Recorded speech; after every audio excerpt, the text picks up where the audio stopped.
খবরদার, আজ কিছুতেই ভার্সিটিতে যাবে না। চুপচাপ ঘরে বসে থাকবে, এমনকি বাসার বাইরেও যাবে না। কেন ভাইয়া?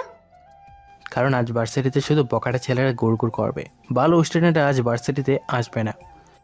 সকাল থেকে ভাইয়া আমাকে শাসিয়ে যাচ্ছে। আজ নাকি বকাটে ছেলেরা আনাচে কানাচে ওত পেতে বসে থাকবে, রাস্তাঘাটে যে মেয়েকে দেখবে তাকে বিরক্ত করবে। সেজন্য আজ ভার্সিটিতে যাওয়া বারণ আমার, এমনকি ঘর থেকেও বের হওয়া নিষেধ। কিন্তু আমি তো জানি আজ ভালোবাসা দিবস, তাহলে ভাইয়া আমাকে এসব উল্টাপাল্টা বুঝাচ্ছে কেন?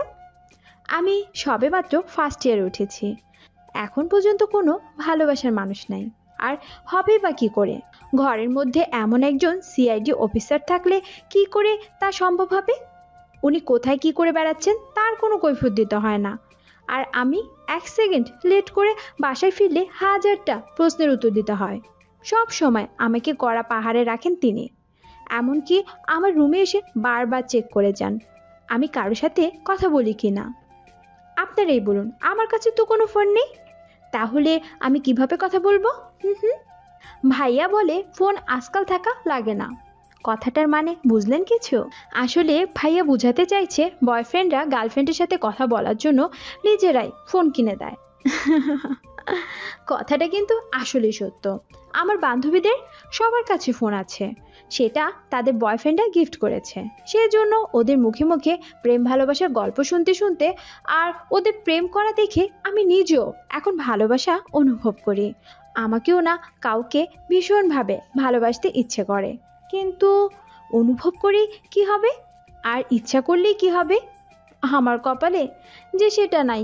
ওই যে সিআইডি ভাইটা সব সময় চোখে চোখে রাখে। আমার দূর শুধুমাত্র ভার্সিটি আর কোচিং পর্যন্ত। বান্ধবীরা কত জায়গায় বেড়াতে যায়, বাট আমার আর কোথাও যাওয়া হয় না।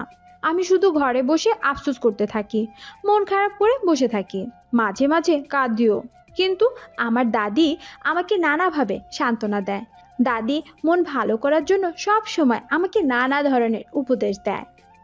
একদিন তুই অনেক সুখী হবি, ভালো একজন স্বামী পাবি যে তোকে অনেক ভালোবাসবে। বিয়ের পর স্বামীর সাথে বেড়াতে যাস, তখন আর কেউ বারণ করবে না। দাদির এই কথাগুলো শোনা মাত্র আমার মুখে হাসি চলে আসে। আমি লাজুক একটা হাসি দিয়ে বলি, দাদি বাদ দাও তো এসব, এক কথা রোজ রোজ শুনতে ভাল লাগে না আমার।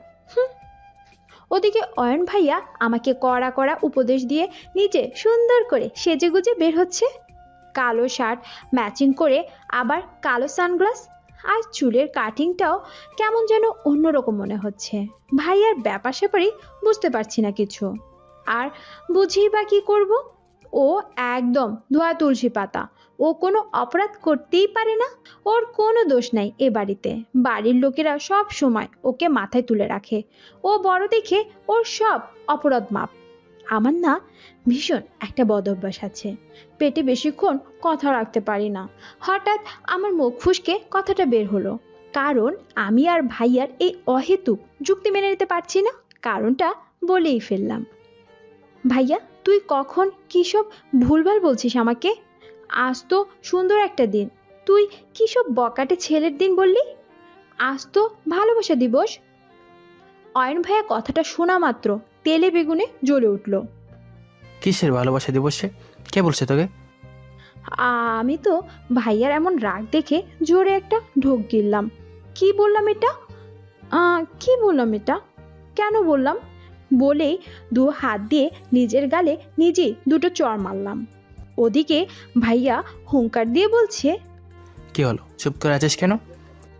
আমি মনে মনে ভাবলাম, আর ভুল করিস না অতসী, ভুল করেও যেন বান্ধবীদের কথা মুখ ফুসকে না বের হয়। তাহলে তো ভাইয়া আর কিছুতেই তোকে তাদের সাথে মিশতেই দিবে না। আমি আর চুপ করে না থেকে বললাম, ওই ওই যে কলেজের মেয়েগুলো বলা বলি করছিল, তখন শুনেছি। আমি সত্যি এসব বিষয় কিচ্ছু জানি না, অথচ সেই হাই স্কুল লেভেল থেকে জেনে আসছি। এতদিন এত শাসন করেনি ভাইয়া, বাট ভার্সিটিতে ভর্তি হওয়ার পর থেকে কেমন যেন শাসনটা আরও বেড়ে গেছে। অয়ন ভাইয়া সেই কথা শুনে মনে মনে বিড়বিড় করতে লাগলো, এইভাবেই তো ভালো মেয়েগুলো নষ্ট হয়ে যায়, একজনের জন্য 10জন খারাপ হয়। এদের মনে হয় শাসন করার কোনো লোক নেই। বেয়াদব মেয়ের এই বয়সে ভালোবাসা কি বোঝে? কিছু বললি ভাইয়া? না বলিনি, তবে শুন, আজ কোনো ভালোবাসা দিবস না, এসব একটা বানোয়ার দিয়ে। কারো কথায় খবরদার না দিবি, কান দিবি না। প্রেম ভালোবাসা বলে কোনো দিন নেই। কথাগুলো বলেই অয়ন ভাইয়া চলে গেল। ভাইয়ার যাওয়া দেখে বললাম, ভাইয়া দাঁড়া, তুই আবার কোথায় যাচ্ছিস?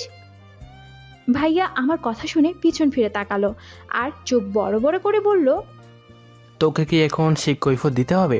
তুই কি আমার গার্ডিয়ান নাকি? ভাইয়ার কথাটা শুনে ভীষণ মন খারাপ হলো আর মনে মনে আফসোস করতে লাগলাম, কেন যে ছোট হলাম, কেন আমি এই রাক্ষসটার বড় হলাম না। কারণ ও আমাকে কথায় কথায় মাথায় একটা করে টোকা দেয়, সেই জন্যই দিন দিন আমার ব্রেনে বুদ্ধি কমে যাচ্ছে। শুধুমাত্র অয়ন ভাইয়ের চর খেতে খেতে আজ আমার মেধা এত কম।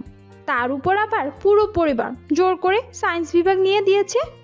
আমি নাকি আর্টস দিলে সবার মান সম্মান নষ্ট হয়ে যাবে। আমার এসব কঠিন কঠিন সাবজেক্ট পড়তে একদম ইচ্ছে করে না। যাক, এখন এসব পড়াশোনার কথা চিন্তা করে আমার মুডটা মোটেও নষ্ট করতে চাই না। তবে সবসময় শুধু একটা কথাই ভাবি, এইসব কঠিন কঠিন সাবজেক্ট আবিষ্কার করে আমাদের চোখের ঘুম হারাম করার কি দরকার ছিল? সহজ কোনো সাবজেক্ট চোখে দেখেনি এনারা। আমার তো শুধু রোমান্টিক গল্প পড়তে মন চায়, সেটাও পড়তে পারি না এই ভাইয়াটার জন্য। চুরি করে কি আর গল্প পড়া যায়? তবে ভার্সিটিতে গেলে লিসার ফোনটা নিয়ে নীল ক্যাফের গল্প গ্রুপ থেকে সুন্দর সুন্দর গল্প পড়ি। কিন্তু শান্তিমতো আর পড়া হয় না।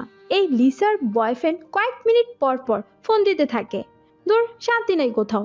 নিজের একটা ফোন থাকলে রাত দিন গল্প পড়তাম, কিন্তু আফসোস কেউ দিবে না ফোন কিনে। যদিও নিজের জমানো টাকা দিয়ে ছোট মোটো একটা ফোন কিনতে পারতাম, কিন্তু রাখবো কই? সেজন্য নিজস্ব একটা ফোনের স্বপ্ন আর দেখি না। ভার্সিটিতে পড়ি অথচ কোনো ফোন নেই আমার। এর চেয়ে বড় দুঃখ আর কি হতে পারে? যাক, এখন পরের কাহিনীতে যাই। আমি এবার ভাইয়াকে বললাম, ভাইয়া তুই এত সেজেগুজে কই যাচ্ছিস? কথাটা বলেই দাদির পাশে গিয়ে দাঁড়ালাম, কারণ এই জায়গাটা অনেক নিরাপদ। দাদির কাছে থাকলে আমাকে মারার সাহস কখনো পাবে না সে। অয়ন ভাইয়া সেই কথা শুনে আমার কাছে এগিয়ে এসে বলল, কে বললি তুই? আরেকবার বল, শুনতে পাইনি আমি। আমি জানি ভাইয়া সব শুনতে পেয়েছে। মুখে মুখে তর্ক করায় সে ভীষণ রেগে গেছে, রাগে চোখ মুখ লাল হয়ে আছে। আমি তখন সাহস করে বললাম, না মানে তুই তো নিজেই বললি আজ বকাটে ছেলেরা শুধু ঘর থেকে বের হবে, তাহলে তুই কেন বের হচ্ছিস? আমার কথা শোনা মাত্রই ভাইয়া রাগান্বিত হয়ে বলল, তুই আমাকে বকাটে বললি? ভাইয়া আমি কিন্তু তোকে বকাটে বলিনি, বাট যে তোকে চিনে না সে তো তোকে বকাটে ভাবতে পারে, যেহেতু আজ রাস্তাঘাটে শুধু বকাটে দেখা যাবে। ভাইয়া সেই কথাটা শুনে বলল, আমি কেমন সেটা সবাই ভালো করে জানে, তোকে নিয়ে ভাবতে হবে না। তুই চুপচাপ ঘরে বসে থাক। আজ তুই ঘর থেকে বের হবি না, এটাই আমার শেষ কথা। আমি তখন শান্ত সুরে বললাম, ঠিক আছে, বের হব না ঘর থেকে। তুই আমাকে নিয়ে অনেক ভাবিস, তা আমি ভালো করেই জানি। আমার ভাই আমার কত দেখাশোনা করে, খোঁজ খবর নেয়। আমি যদিও ছোট, তবুও আমারও তো কিছু দায়িত্ব কর্তব্য আছে। ভাইয়া চোখের ভ্রু উঁচু করে মুখ ভেসকি দিয়ে বলল, তোর আবার কিসের দায়িত্ব কর্তব্য? আজ যদি রাস্তায় বকাটে ছেলেরা ঘোরাঘুরি করে, তাহলে তো বকাটে মেয়েরাও ঘোরাঘুরি করবে। তোর সাথে তো তাহলে সেম কাহিনী ঘটতে পারে, তোকেও তো কেউ জোর করে প্রপোজ করতে পারে। কথাগুলো শুনে অয়নের মাথা চক্কর দিয়ে উঠল। বোন আমার বলে কি আমাকে প্রপোজ করবে কোনো মেয়ে? এটাও কি সম্ভব? অয়ন ভাইয়া আমার মুখে এত বড় একটা কথা শুনেও কিচ্ছু বলল না, কারণ তার এখন তর্ক করার সময় নেই। ইতিমধ্যে তার অনেক দেরি হয়ে গেছে। এদিকে ভাইয়ার বন্ধুরা বাহিরে দাঁড়িয়ে আছে। ভাইয়ার আসতে দেরি হওয়াতে তারা বারবার হর্ন দিচ্ছে। ভাইয়া সেই জন্য আর এক মুহূর্ত দেরি করলো না, তাড়াতাড়ি করে বাসা থেকে বের হয়ে গেল। আমি একটা জিনিস বুঝলাম না, ভাইয়ার ফ্রেন্ডরা বাসার ভিতরে আসে না কেন? ভাইয়া না যাওয়া পর্যন্ত তারা বাসার বাহিরে দাঁড়িয়ে থাকে, তবু তারা ভিতরে আসে না। এই জন্য ভাইয়ার ফ্রেন্ডদের আমি একদিনও দেখিনি। ওদিকে ভাইয়া বাসা থেকে বের হতে সোজা আম্মুর রুমে চলে গেলাম আর ভাইয়া নামে নালিশ করা শুরু করে দিলাম। আজ আমার কোচিংয়ে পরীক্ষা আছে, গুরুত্বপূর্ণ একটা ক্লাসও আছে, কিন্তু ভাইয়া কিছুতেই কলেজে যেতে দিচ্ছে না। এসব অত্যাচার কি মানা যায় নাকি? আমার কথা শুনে আম্মু বলল, নিশ্চয়ই ঝগড়া করেছিস ওর সাথে, তা না হলেও এমন কথা বলবে কেন? ও অযথা কেন তোকে কলেজে যেতে বারণ করবে? আম্মুর কথা শুনে মনে মনে বিড়বিড় করতে লাগলাম, কারণ আমি জানতাম শেষমেশ দোষটা আমার ঘাড়িয়ে আসবে। দোষ আমার, হোনার ছেলে দোষ করতেই পারে না। তবুও নিজেকে সামলে নিলাম, কারণ এখন তর্ক করার সময় নেই আমার। আমি তখন বললাম, আম্মু এখন আমি কি করব? কলেজে যাব কি যাব না, এক কথায় বলো। আম্মু সাথে সাথে বলল, যাবি না কেন? 100 বার যাবি। কথাটা শোনা মাত্রই এক মুহূর্ত আর দেরি করলাম না, তাড়াতাড়ি রেডি হয়ে কলেজের উদ্দেশ্যে রওনা দিলাম। আমাদের ভার্সিটিতে যাওয়ার রাস্তাটা ছিল ভীষণ নির্জন। ভার্সিটির স্টুডেন্ট ছাড়া এই রাস্তা দিয়ে সচরাচর তেমন কোনো লোক যাওয়া আসা করে না। তবে নানা ধরনের ছেলেকে রোজ দেখা যায়, অযথা ঘোরাঘুরি করে। মেয়েদের দিকে তাকিয়ে তারা যে কী লাভ পায় সেটা আমি সত্যি কিচ্ছু বুঝি না।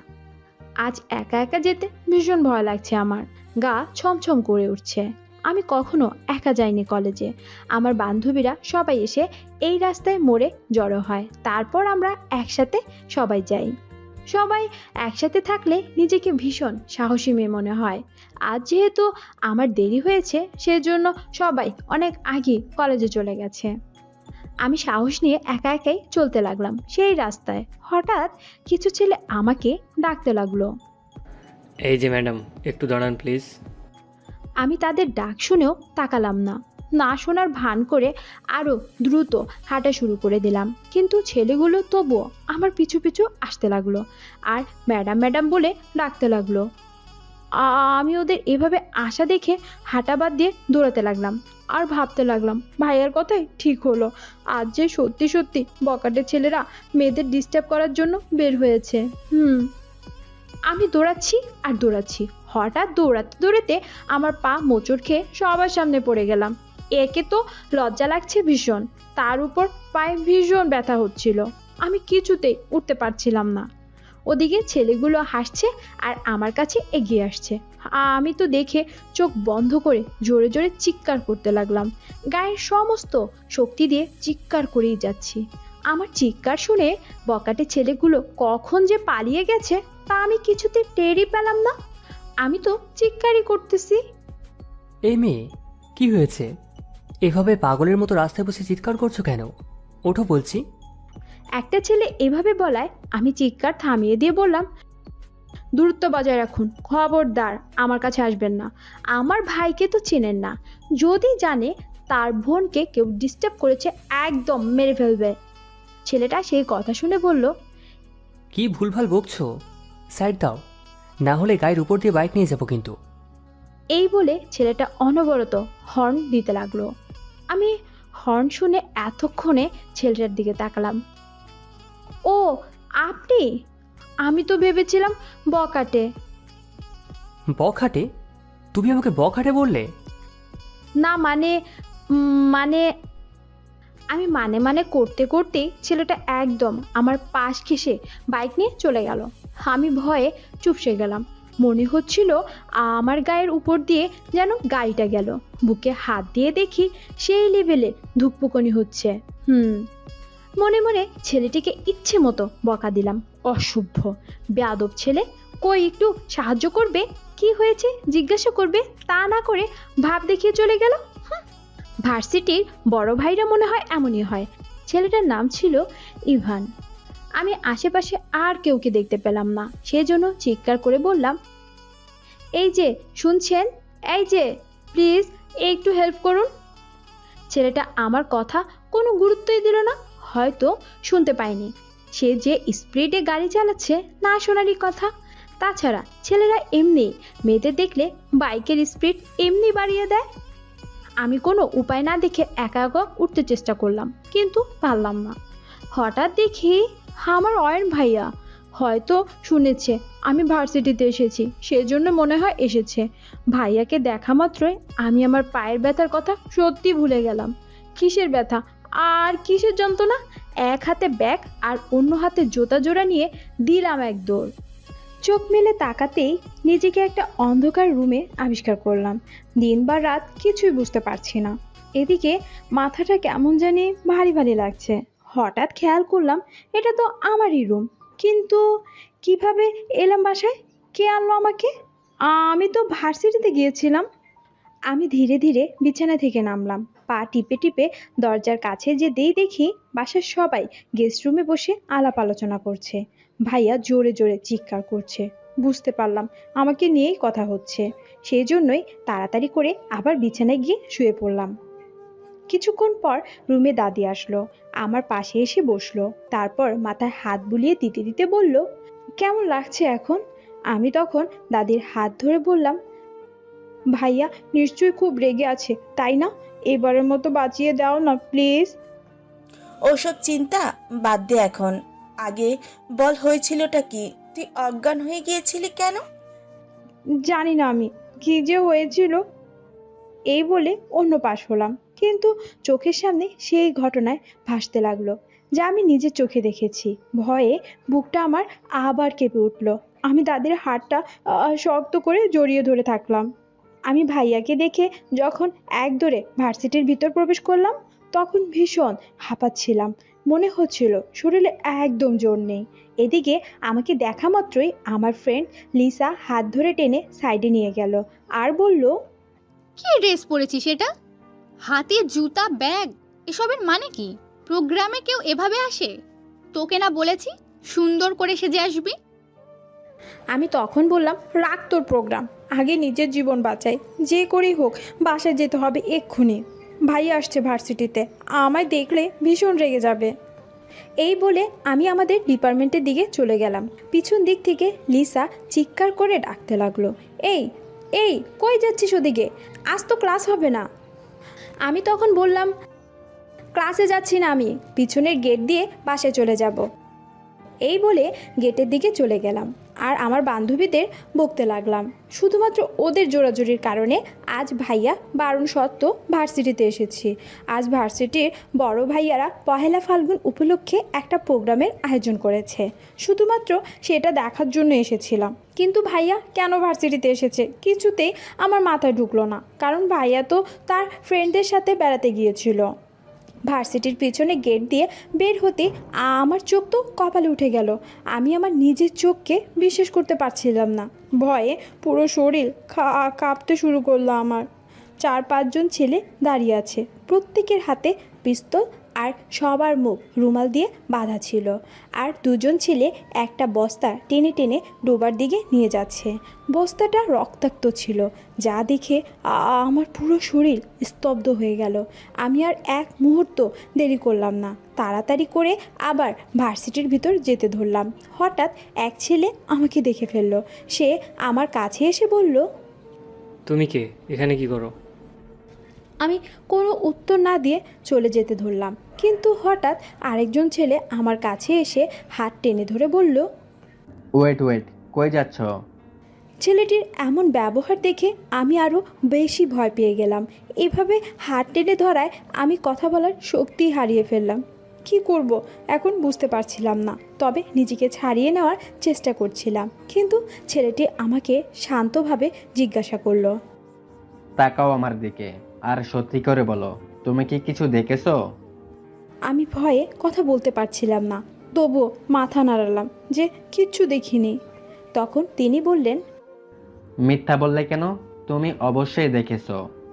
আমি সেই কথা শুনে বললাম, আমার হাত ছাড়ুন প্লিজ, লাগছে আমার, আমি তো দেখিনি কিচ্ছু, যেতে দিন আমাকে। হ্যাঁ যাবেই তো, তার আগে সত্যি করে বলো কি দেখেছো? আমি তখন ভয়ে কেঁদেই উঠলাম। আমার চোখ দিয়ে টপ টপ করে পানি পড়তে লাগলো। আমি কাঁদতে কাঁদতে বললাম, কিছুই দেখিনি আমি, প্লিজ যেতে দিন আমাকে। হঠাৎ অন্য একটা ছেলে দৌড়ে এলো আর বলল, বাইরেটা নিয়ে রাখ মেয়েটার, কাউকে কিছু বলে দিলে একদম শেষ করে ফেলবো। আমি সেই কথা শুনে ভয়ে একদম চুপসে গেলাম। আর তখন আরেকটা ছেলে হুঙ্কার দিয়ে বলল, কি হলো তাড়াতাড়ি বলো ঠিকানা। আমি কাঁপা কাঁপা গলায় বললাম, আমার নাম অতসী, ভাইয়ার নাম আ ভাইয়ের নাম বলতে হাত ধরা ছেলেটি বলল, শুধু বাড়ির ঠিকানা দাও, এত বিস্তারিত বলতে হবে না। আমি ভয়ে বাড়ির ঠিকানা বলে দিলাম। এতক্ষণে ছেলেটি আমার হাত ছেড়ে দিল আর আমার কানের কাছে এসে বলল, এই ঘটনা যদি বাইরের কেউ আর জানতে পারে তাহলে কিন্তু বুঝতেই পারছো। আমি মাথা নাড়িয়ে বললাম, হুম। যাও এখন। আমি আর এক মুহূর্ত দেরি করলাম না। আমার পুরো শরীর তখনও কাঁপছে, নিজেকে আর কন্ট্রোল করতে পারছিলাম না। তবুও টেনে টুনে ভার্সিটির মাঠ পর্যন্ত এগিয়ে নিয়ে গেলাম। লিসা বা আমার বাকি কোনো ফ্রেন্ডই দেখতে পেলাম না। হঠাৎ মাঠের মধ্যেই ধপাস করে পড়ে গেলাম। তারপর আর কিছু মনে নেই। দাদি সেই থেকে আমার পাশেই বসে আছে। কিছুক্ষণ পর ভাইয়াও রুমে আসলো। আমি ভাইয়াকে দেখা মাত্রই চোখ বন্ধ করে নিলাম আর আল্লাহর কাছে প্রার্থনা করতে লাগলাম, এবারের মতো বাঁচিয়ে দাও প্লিজ আল্লাহ। আর ভাইয়ার অনুমতি ব্যতীত বাহিরে যাব না। বড় রকমের শিক্ষা হয়ে গেছে আমার। ভাইয়াকে দেখা মাত্রই দাদি বলল, অয়নকে আর কিছু বলিস না, ও তোর ভয়েই আরও বেশি অসুস্থ হয়ে পড়েছে। যা, তুই তোর কাজে যা। অয়ন দাদির কথা শুনে বলল, তুমি থামবে দাদি? কে আমাকে ভয় করে? যদিও বিন্দুমাত্র ভয় করতো তাহলে আমার কারণ সত্ত্বেও ভার্সিটিতে আজ যেত না। থাম দাদু ভাই, ও বুঝতে পারিনি। এখানে বোঝাবুঝির কী আছে? আমি বারণ করা সত্ত্বেও কেন বের হলো বাসা থেকে? কেন? যদি আজ ভার্সিটিতে না যেতাম কি হতো তখন? আমার তো ভাবতেই গায়ে খাড়া দিয়ে উঠছে। অয়ন ভাই আমাকে শাসাতেই হঠাৎ ভাইয়ার ফোনে কল আসলো। ভাইয়া মোবাইলের দিকে তাকিয়ে আর এক মুহূর্ত দেরি করলো না, তাড়াতাড়ি করে বাসা থেকে বের হয়ে গেল। এই ঘটনার পর আমার বড় রকমের শিক্ষা হলো। কান ধরে তওবা করলাম, আর কখনোই ভাইয়ার অনুমতি ব্যতীত কোথাও বের হব না। সেই দিন আর ভাইয়া বাসায় ফিরল না। সেই জন্য বাসার সবাই ভীষণ টেনশন করতে লাগলো। বারবার কল দিচ্ছে আম্মু, তবুও ভাইয়া কল রিসিভ করছে না। একসময় ভাইয়ার ফোন বন্ধ দেখায়। ফোন বন্ধ থাকায় সবার আরও বেশি টেনশন হতে লাগলো। পরের দিনও ভাইয়া বাসায় ফিরল না। বাসার সবাই টেনশনে খাওয়া দাওয়া পর্যন্ত ছেড়ে দিয়েছে। আমি সেই জন্য আজ আর ভার্সিটিতে গেলামই না। পুরো পরিবার শোকের ছায়া নেমে এলো। ভাইয়ের জন্য ভীষণ খারাপ লাগছে আমার। কোনো ক্ষতি হয়নি তো আবার? কারণ বারবার সেই সন্ত্রাসীগুলোর কথাই মনে পড়ছিল। আমার কিন্তু আব্বু নাই, অনেক আগেই মারা গেছে। পুরো সংসারের দায়িত্ব ভাইয়ার উপর। সেজন্য ভাইয়ার কথা মতোই পুরো সংসার চলে। সে যা বলবে সবাই সেই ডিসিশনে মেনে নেবে। 2 দিন পর ভাইয়া ফোন দিল আম্মুকে। ভাইয়া জানালো তার এক ফ্রেন্ড নিখোঁজ হয়েছে, তাকে খুঁজতে বের হয়েছে সবাই। এই জন্য সময় পায়নি বাসায় আসার। আম্মু তো শুনে ভীষণ রেগে গেল। তাই বলে তুই একটিবার ফোন করে জানাবি না আমাদের কতটা দুশ্চিন্তা হচ্ছে? ভাইয়া আর একটা কথাও বলল না, কল কেটে দিয়ে আবার ফোন বন্ধ করে দিল। পরের দিন শুনলাম ভাইয়ার বন্ধুকে খুঁজে পাওয়া গেছে, তবে জীবিত অবস্থায় নয়। কে জানি মেরে ফেলে বস্তায় ডোবায় ফেলে দিয়েছে। কথাটা শোনা মাত্রই আমি একদম স্তব্ধ হয়ে গেলাম। আমার আর বুঝতে দেরি হলো না, সেই দিন তাহলে সন্ত্রাসীরা ভাইয়ের বন্ধুকে মেরে ফেলেছে। আমি ভাইয়াকে সেই দিনের ঘটনার কথা কিচ্ছু বললাম না, কারণ সন্ত্রাসীদের কাছে আমার ঠিকানা আছে। যদি আবার ভাইয়ার কোনো ক্ষতি করে, না না, বলা যাবে না কাউকে। সারাদিন শুধু এই ঘটনায় চোখের সামনে ভেসে উঠতে লাগলো। কোনোভাবেই শান্তি পাচ্ছি না। ভার্সিটি তো যাই না, আর সারাক্ষণ ঘরের মধ্যে বসে থাকি। কিন্তু আজ হঠাৎ ভাইয়া রুমে ঢুকলো আমাকে বলল, রেডি হয়নি ভার্সিটিতে, রেখে আসি। আমি তা শুনে বললাম, যেতে ইচ্ছে করছে না, কয়েকদিন পরে যাই। কেন, কি হয়েছে? শরীর খারাপ? এই বলে ভাইয়া আমার কপালে হাত দিয়ে আর বলল, আচ্ছা ঠিক আছে, তোরা যা ভালো মনে হয়। এই বলে ভাইয়া বাসা থেকে বের হয়ে গেল। ভাইয়া চলে যাওয়ার পর আমি জানলা দিয়ে ভাইয়ার যাওয়ার দিকে তাকাতে লাগলাম। আজও ভাইয়ার ফ্রেন্ডরা এসেছে। দূর থেকে কারো চেহারা স্পষ্ট দেখা যাচ্ছে না। আমি জানলার রেলিং ধরে কিছুক্ষণ দাঁড়িয়ে থাকলাম। হঠাৎ কে যেন কলিং বেল বাজাতে লাগলো। এই সময় আবার কে এলো? আমি দরজা খুলে দেওয়ার আগেই আম্মু খুলে দিল আর একটা পার্সেল রিসিভ করলো। আমি ভাবলাম আম্মু কিছু অর্ডার করেছে, কিন্তু আম্মু পার্সেলটা হাতে নিয়ে বকতে বকতে আমার কাছে এগিয়ে এলো। তুই আজও অনলাইনে অর্ডার করেছিস? ডেইলি ডেইলি কি এত কিনিস? এই বলে আম্মু পার্সেলটা আমার হাতে দিল। আমি কিছুই বুঝতে পারলাম না। পার্সেলটা হাতে নিয়ে উল্টে পাল্টে দেখতে লাগলাম। হ্যাঁ, আমার নামই তো এসেছে, ইংরেজি বড় অক্ষরে লেখা অতসী। কিন্তু আমি তো আজ কোনো অর্ডার দেইনি। তাহলে কে পাঠালো? আমি ভয়ে পার্সেলটা আর খুললাম না। কে জানি কি আছে এতে, যদি আবার বোম হয়। বাসার কাউকে কি বলবো? না না, আগে বলা যাবে না। এমনও তো হতে পারে ভুল করে এসেছে। যাক, রেখে দিই। এই ভেবে পার্সেলটা আলমারির মধ্যেই রেখে দিলাম। কিন্তু সারাদিন এই নিয়ে টেনশন শেষ হচ্ছিল না। রাতে কিছুতে দু চোখের পাতা আর এক করতে পারছিলাম না। কি আছে এই বক্সে? কে পাঠিয়েছে? রাতে অনেক কষ্টে ঘুমানোর চেষ্টা করলাম, কিন্তু ভয়ানক একটা স্বপ্ন দেখে মাঝরাতে ঘুম ভেঙে গেল। আমি এক লাফে বিছানা থেকে উঠলাম। গলা শুকিয়ে একদম কাঠ হয়ে গেছে। সেই জন্য পানি খাওয়ার জন্য বিছানা থেকে নামলাম। কিন্তু আমার আর কিচেনে যাওয়ার সাহস হলো না। কেমন যেন ভয় ভয় লাগছে। সেই জন্য দৌড়ে আবার বিছানায় চলে এলাম আর কম্বল মুড়ি দিয়ে আবার শুয়ে পড়লাম। সেই দিনের ঘটনার পর থেকে একটুতেও ভয় পাই। আগের চেয়ে অনেক দুর্বল হয়ে গেছি। পরের দিন আম্মুর সাথে ভার্সিটিতে যাচ্ছিলাম, কারণ ভাইয়া আজ ভীষণ ব্যস্ত আছে। বাসা থেকে বের হতে পাশের বাসার আন্টি এগিয়ে আসলো আর হাতে ছিল সেই পার্সেলটা। সেটা আমি ভয় পেয়ে কাল ফেলেই দিয়েছিলাম। আন্টির হাতে পার্সেলটা দেখা মাত্রই জিহ্বায় একটা কামড় দিলাম। কি করে ভুলটা করলাম? পার্সেলের গায়ে লেখা অতসী, নামটা তুলে ফেলে দিলেই তো হতো। ধুর। আন্টি আমাকে দেখা মাত্রই বলল, অতসী মা, এটা তোমার না? আমি আন্টিকে কিছু বলার সুযোগই দিলাম না। তাড়াতাড়ি করে ওনার হাত থেকে পার্সেলটা নিয়ে ব্যাগে রাখলাম আর আম্মুকে বললাম, তাড়াতাড়ি চলো, দেরি হয়ে যাচ্ছে। আন্টি হা করে তাকিয়ে রইল। হয়তো ভাবছে পার্সেলটা কুড়িয়ে এনে দিলাম, একটা ধন্যবাদও দিল না। আমি তখন পিছন ফিরে বললাম, আন্টি আজ একটু তাড়া আছে, পরে কথা বলছি। এদিকে আম্মু ভাবছে আমি আজও অর্ডার দিয়েছি। সেজন্য আম্মু আমাকে বকা শুরু করে দিয়েছে। তুই আজও অর্ডার দিয়েছিস? কালকেই না দিয়েছিলি? দুই একদিন পর পর কি এত অর্ডার দেস? এখন আম্মুরে আমি কি করে বুঝাই? এটা সেই কালকের পার্সেলই। বুদ্ধি করে বললাম, আম্মু আমার কিছু পার্সোনাল জিনিস কেনার ছিল, মার্কেটে যেতে ইচ্ছে করছিল না, সেই জন্য অনলাইনে অর্ডার করেছিলাম। সব কিছু কি অনলাইনে কিনতে হবে? যেসব জিনিস বাজারেই পাওয়া যায় সেগুলো কেন অর্ডার করতে গিয়েছিস? না মানে, খুব ইমার্জেন্সি ছিল আম্মু, আমার বাইরে যেতে ইচ্ছে করছিল না তাই। তোর ভাইকে বললেই তো হতো। আমি তখন বললাম তো পার্সোনাল জিনিস সব কিছু কি ভাইয়ের ধারে আনা সম্ভব? আম্মু সেই কথা শুনে বলল, আমাকে বললেও তো পারতিস, আমি তো কোনো না কোনো প্রয়োজনে মার্কেটে সবসময় যাই। আমি এবার আর কোনো উত্তর দিলাম না, কারণ কথা বললে আম্মু আরও বেশি প্রশ্ন করবে। সেই জন্য চুপ করে থাকলাম। এদিকে আম্মু একা একা বকবক করেই যাচ্ছে। আমি শুধু অপেক্ষা করছি কখন কলেজে বের হব। কলেজের কাছাকাছি যেতেই দেখি পুরো কলেজ জুড়ে শুধু ভাইয়ার বন্ধু তমালের ছবি।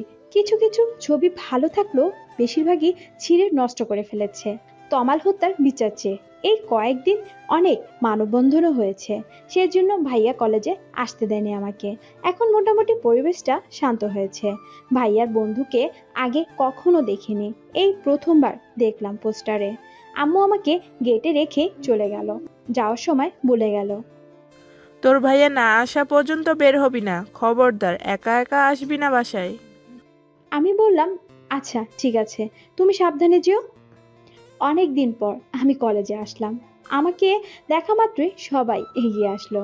আমার কোনো ছেলে ফ্রেন্ড ছিল না, কারণ ভাইয়ার ভয়ে আমি কোনো ছেলের সাথে কথাই পর্যন্ত বলতাম না। আমরা ছিলাম 4 বান্ধবী, নেহা, লিসা আর সুইটি। ক্লাস শেষে সবাই কলেজে ক্যান্টিনে গেলাম আর সবার জন্য 1 প্লেট করে ফুচকা অর্ডার করলাম। সবাই অনেক হাসি ঠাট্টা করছে, নানা ধরনের গল্প করছে, বাট আমার মুখে কোনো হাসি ছিল না। আমি পার্সেলটার কথাই ভাবছিলাম আর ভাবছিলাম সেই দিনের ঘটনা। কি হচ্ছে এসব আমার সাথে, কিছুই বুঝতে পারছিলাম না। খাবারের বিল দিতে গিয়ে লিসা বক্সটা দেখে ফেললো আর জিজ্ঞাসা করে, দোস্ত, এটা কিসের বক্স? আমি তা শুনে চমকে উঠলাম আর লিসার হাত থেকে কেড়ে নেওয়ার চেষ্টা করলাম, কিন্তু লিসা সেটা কিছুতেই দিল না। এদিকে লিসার হাত থেকে বক্সটা নেহা আবার নিল। সে হাসতে হাসতে বলল, তলে তলে এত দূর? কে গিফট দিয়েছে সত্যি করে বল। এই বলে নেহা গিফটটা খুলতে ধরলো। আমার ভীষণ ভয় হতে লাগলো, ভিতরে যদি আবার খারাপ কিছু থাকে। এদেরকে তো বোঝানোই যাচ্ছিল না, আর এরা আমার কথা শুনলে তো। আমি তখন বললাম, এই প্লিজ তোরা বাড়াবাড়ি করিস না, আমি নিজেও জানি না কে দিয়েছে এটা আর ভিতরে কি আছে। সুইটি সেই কথা শুনে বলল, ধরা পড়ে এখন বাহানা করছিস? তাহলে তোর কাছে এই বক্স আসলো কিভাবে? আমরা দেখবই কি আছে এতে। এই বলে ওরা সবাই মিলে ক্যান্টিনের মধ্যে বক্সটা ওপেন করলো। ওদের এমন দুষ্টামি দেখে আমার ভীষণ রাগ হচ্ছিল। আমি রাগ করে উঠে যেতে ধরলাম। হঠাৎ নেহাল তার মিষ্টি কণ্ঠে একটা কবিতা আবৃত্তি করতে লাগলো। মনের নীল খামে এই চিরকুট দিলাম তোমার নামে, তুমি পড়ে নিও গোপনে, একদিন তোমায় নিজের করে পাবো আমার এই জীবনে। ওহে প্রিয়তমা, তোমার রূপের নেই যে তুলনা, তুমি যে অপরূপা, সেই জন্যই যায় না ভোলা। মায়াবী তোমার রাখি আর পাগল করা মুখের হাসি, সেই জন্যই বোধহয় রোজ রোজ নতুন করে তোমার প্রেমে পড়ি। কবিতাটা শুনে ওরা সবাই হাসাহাসি করছে। আমি সেই জন্য আবার এগিয়ে এলাম আর চিরকুটটা নেহার হাত থেকে কেড়ে নিলাম। আমি নিজেও পড়লাম, একবার নয় দুইবার নয় বারবার পড়লাম আর ভাবতে লাগলাম, কে পাঠিয়েছে এই চিরকুট? এমন আবেগ দিয়ে কে লিখেছে আমার জন্য? নেহা হঠাৎ একটা চকলেট আমার মুখে পুরে দিল আর একটা গোলাপ ফুল কানে নিয়ে বলল, এত দূর গিয়েছিস আর আমরা কিছুই জানি না, যা তোর সাথে কোনো কথাই নেই আমাদের। এই বলে একটা চকলেট বক্স আর কিছু ফুল হাতে দিল। সেগুলো এই বক্সের মধ্যেই ছিল। ফুলগুলো কিছুটা শুকিয়ে গেছে, তবে খুব সুন্দর ছিল, একদম গাঢ় খয়েরি কালারের গোলাপ। আমি তখন চিরকুটটা ভাঁজ করে নেহার হাতে দিলাম, চকলেটের বক্স দিলাম লিসার হাতে আর ফুলগুলো দিলাম সুইটিকে। তারপর বললাম, সব তোদের কাছেই রাখ, এসবের কোনো প্রয়োজন নেই আমার। যেখানে আমি নিজেই জানি না কে পাঠিয়েছে এগুলো, সেখানে তোরা যা নয় তাই ভাবছিস। তোরা এটা ভাবলে কি করে? আমার ভাইকে তোরা চিনিস না? সুইটি তখন বলল, আচ্ছা ঠিক আছে, রাগ করিস না, তোর কথা বাদ দে। ধরলাম তুই কিছু জানিস না, কিন্তু যে এগুলো পাঠিয়েছে সে তো তোকে পছন্দ করে, তোকে অনেক ভালোবাসে। কি করবি এখন? জানি না। লিসা তখন বলল, ছেলেটি যদি তোর সামনে এসে দাঁড়ায়, সবার সামনে প্রপোজ করে, তখন কি করবি? আমি এবার চুপচাপ থাকলাম, কারণ আমি কিছুই বুঝাতে পারছিলাম না। শুধু মনে মনে প্রার্থনা করলাম এমন ঘটনা যেন না ঘটে। তাহলে সেই ছেলের অবস্থা তো খারাপ হবেই হবে, সাথে আমারও খারাপ অবস্থা আছে। আমার বান্ধবীরা এই ব্যাপারটা কেন্দ্র করে ভীষণ আনন্দ করছিল আর জোরে জোরে হাসি ঠাট্টা করছিল। হঠাৎ পাশের বেঞ্চ থেকে একদল ছেলে জোর করে বলল, স্টপ! এত জোরে কথা বলছো কেন তোমরা? ভদ্রতা শেখোনি? এটা ক্যান্টিন, কোনো মাছের বাজার না। আমরা তা শুনে সবাই পিছন ফিরে তাকালাম। ওনারা সবাই ভার্সিটির বড় ভাই ছিলেন আর সাথে আছেন আমাদের ভার্সিটির ছাত্রনেতা আহসান। আমরা ওনাদের খেয়ালই করিনি। আমি শুধু একবার তাকিয়েছি, তাতেই কেমন যেন বুকটা ধক করে উঠল আর দ্বিতীয়বার তাকানোর সাহস হলো না, কারণ 4-5 জন ছেলেকে একসাথে দেখলে আমার ভীষণ ভয় পায়। সেই দিনের ওই সন্ত্রাসীগুলোর কথা মনে পড়ে। আমাদের ভার্সিটিতে ছাত্রদলের নেতা হলো আহসান, আর আহসানের সাথে সব সময় এক ঝাঁক ছেলেকে দেখাই যায়। ভাইয়ার বন্ধু তমাল ছিল বিপক্ষ দলের। ভাইয়া আমাদের ভার্সিটিতে না পড়লেও তমালের সাথে তার অনেক ভালো বন্ধুত্ব ছিল। তমাল মারা যাওয়ার পর অনেকেই আহসানকে দায়ী করেছে, কিন্তু উপযুক্ত প্রমাণের অভাবে আহসানকে কেউ কিচ্ছু বলতে পারেনি। এদিকে আমার মনেও প্রচণ্ড ভয়, সাহস করে ভাইয়াকে এখন পর্যন্ত কিচ্ছুই বলিনি। তাছাড়া আমি নিজেও জানি না সেই দিনের ছেলেগুলো আসলে কে ছিল। হঠাৎ মনে হলো, যদি আবার এরাই সেই সন্ত্রাসী হয়। এরা তো আমাকে দেখেছে সেই দিন, যদি চিনতে পারে। না না, আর এখানে থাকা যাবে না। এই ভেবে আমি তাড়াতাড়ি করে সেখান থেকে উঠে গেলাম। আমার দেখা দেখি আমার ফ্রেন্ডরা উঠে গেল। আমরা সবাই সোজা ক্লাসরুমের দিকে চলে গেলাম, কিন্তু হঠাৎ নেহাল বলল, এই একটা তো ভুল হয়েই গেল। কি কি ভুল? চিরকুটটা তো ক্যান্টিনে রেখে এসেছি। আমি তখন বললাম, কি করেছি সেটা? ওই ভাইগুলোর হাতে গেলে কি হবে? চিরকুটে তো তোর নাম লেখা নেই, কিছুই হবে না। সুইটি তখন নেহার মাথায় একটা চড় দিয়ে বলল, চিরকুটের নাম লেখা নেই তো কি হয়েছে? বক্সেও তো ওখানেই রেখে এসেছি। বক্সে তো বড় করে লেখা অতসী। আমি সেই কথা শুনে আর কারো অপেক্ষা না থেকে দৌড়ে চলে গেলাম ক্যান্টিনে। আমি ক্যান্টিনের কাছে যেতেই দেখি ভার্সিটির বড় ভাই ইভান চিরকুটটা হাতে নিয়ে পড়ছে। আমি তা দেখে দৌড়ে ওনার কাছে চলে গেলাম এবং ওনার হাত থেকে চিরকুটটা কেড়ে নিলাম। তখন তিনি আমার দিকে চোখ বড় বড় করে তাকিয়ে বললেন, এটা কি ধরনের বেয়াদবি? এভাবে কেড়ে নিলে কেন? আমি কোনো উত্তর না দিয়ে তাড়াতাড়ি করে গিফট বক্সটা হাতে নিয়ে দিলাম এক দৌড়। আর এক মুহূর্ত দেরি করলাম না, কারণ একদিকে উনি ভার্সিটির বড় ভাই, সেজন্য ওনার প্রতি সব সময় একটা ভয় কাজ করে। অন্যদিকে ওনার প্রতি আমার ভীষণ রাগ জমে আছে, কারণ উনি সেই দিন আমাকে রাস্তায় পড়ে থাকা দেখেও সাহায্য করেনি, বরং বাইক একদম আমার কিনার হয়ে ঘেঁষে নিয়ে গেছেন। আমাকে এভাবে দৌড়াতে দেখে ইভান ভাই চিৎকার করে ডাকতে লাগলেন, এই মেয়ে শোনো, দাঁড়া বলছি, এভাবে দৌড়াচ্ছ কেন?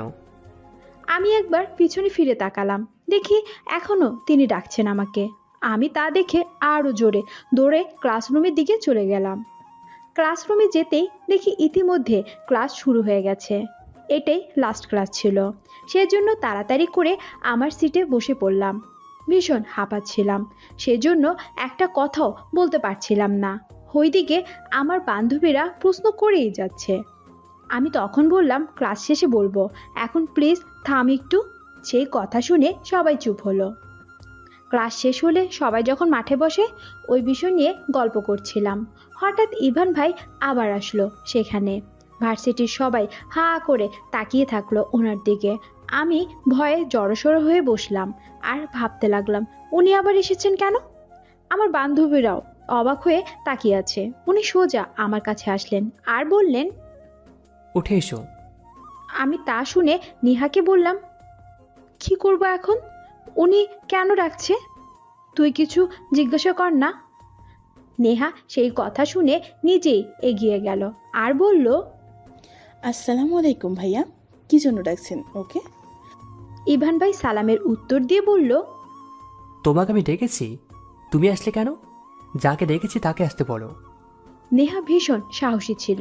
সে তখন বলল, ভাইয়া ও আসতে একটু লজ্জাবোধ করছে, যা বলার আমাকে বলুন। ইভান ভাইয়া সেই কথা শুনে নিজেই আমার কাছে চলে এলেন আর আমাকে চিৎকার করে বললেন, লাস্ট বারের মতো বলছি, উঠে এসো। আমি এবার আর বসে থাকতে পারলাম না, চুপচাপ দাঁড়িয়ে গেলাম আর নিচু মুখ হয়ে বললাম, জি বলুন। বাসায় কি গুরুজন আছে নাকি নেই? আমি সেই কথা শুনে ওনার দিকে তাকালাম। আমি বুঝতে পারলাম কেন উনি এভাবে বলছেন। তখন ওভাবে চিরকুটটা ওনার হাত থেকে কেড়ে নেওয়াতে রাগ করেছেন উনি আমাকে চুপ করা থাকা দেখে ধমক দিয়ে বললেন, কি হলো, উত্তর দিচ্ছ না কেন? আমি আস্তে করে বললাম, জি আছে। সেই কথা শোনা মাত্রই উনি আবার চিৎকার করে উঠলেন আর বললেন, তাহলে বড়দের সম্মান দিতে শেখনি কেন? আমাকে চেনো না তুমি? আমার সম্পর্কে জানো না কিছু? সবাই কত শ্রদ্ধা করে আমাকে, আর তুমি তখন সালাম দাও দূরে থাক, বেয়াদবের মতো হাত থেকে কাগজটা কেড়ে নিয়ে এলে। আমি ডাকার সত্ত্বেও দাঁড়ালে না কেন? এরকম ব্যবহার মোটে আমার পছন্দ করি না। তুমি তো বলতে পারতে, ভাইয়া কাগজটা আমার হাতে দিন, ওটা আমার কাগজ। এভাবে বললে কি হতো? আমি জীবনও ভাবিনি সামান্য একটা ব্যাপার নিয়ে উনি এমন রিয়েক্ট করবেন। নিজেকে বাঁচানোর জন্য বললাম, সরি, আমি আপনাকে চিনতে পারিনি। আমি জানতাম না আপনি এই ভার্সিটির বড় ভাই। এই কথাটা শোনার পর উনি মনে হয় আকাশ থেকে পড়লেন আর কোনো প্রশ্ন না করে উল্টো হা করে তাকিয়ে রইলেন। তখন নেহা এসে বলল, হ্যাঁ ভাইয়া, ও আপনাকে চিনতে পারেনি, সেজন্য মনে হয় এমন করেছে। এই বলে নেহা আমাকে একটা ঠেলা দিয়ে বলল, অতসী, এই ভুল দ্বিতীয়বার যেন আর না হয়। উনি আমাদের ভার্সিটির বড় ভাই, পুরো ক্যাম্পাসে সবাই ওনাকে অনেক শ্রদ্ধা করে, বুঝেছিস? ভালো করে চিনে রাখ ভাইয়াকে। এতক্ষণ ভীষণ ভয় লাগলো। নিহার এমন উপদেশ শুনে হাসি বের হচ্ছিল। কি সুন্দর করে অভিনয় করতে পারে মেয়েটা। ইভান ভাইয়া কিছু বলতে যাবে, কিন্তু সেই মুহূর্তে অয়ন ভাইয়া অতসী অতসী বলে ডাকতে লাগলো। আমি ভাইয়াকে দেখা মাত্র যেন আমার প্রাণ ফিরে পেলাম। দৌড়ে চলে গেলাম ভাইয়ার কাছে। ভাইয়ার কাছে যেতেই ভাইয়া আমার হাত ধরে টেনে ভার্সিটি থেকে বের হলো।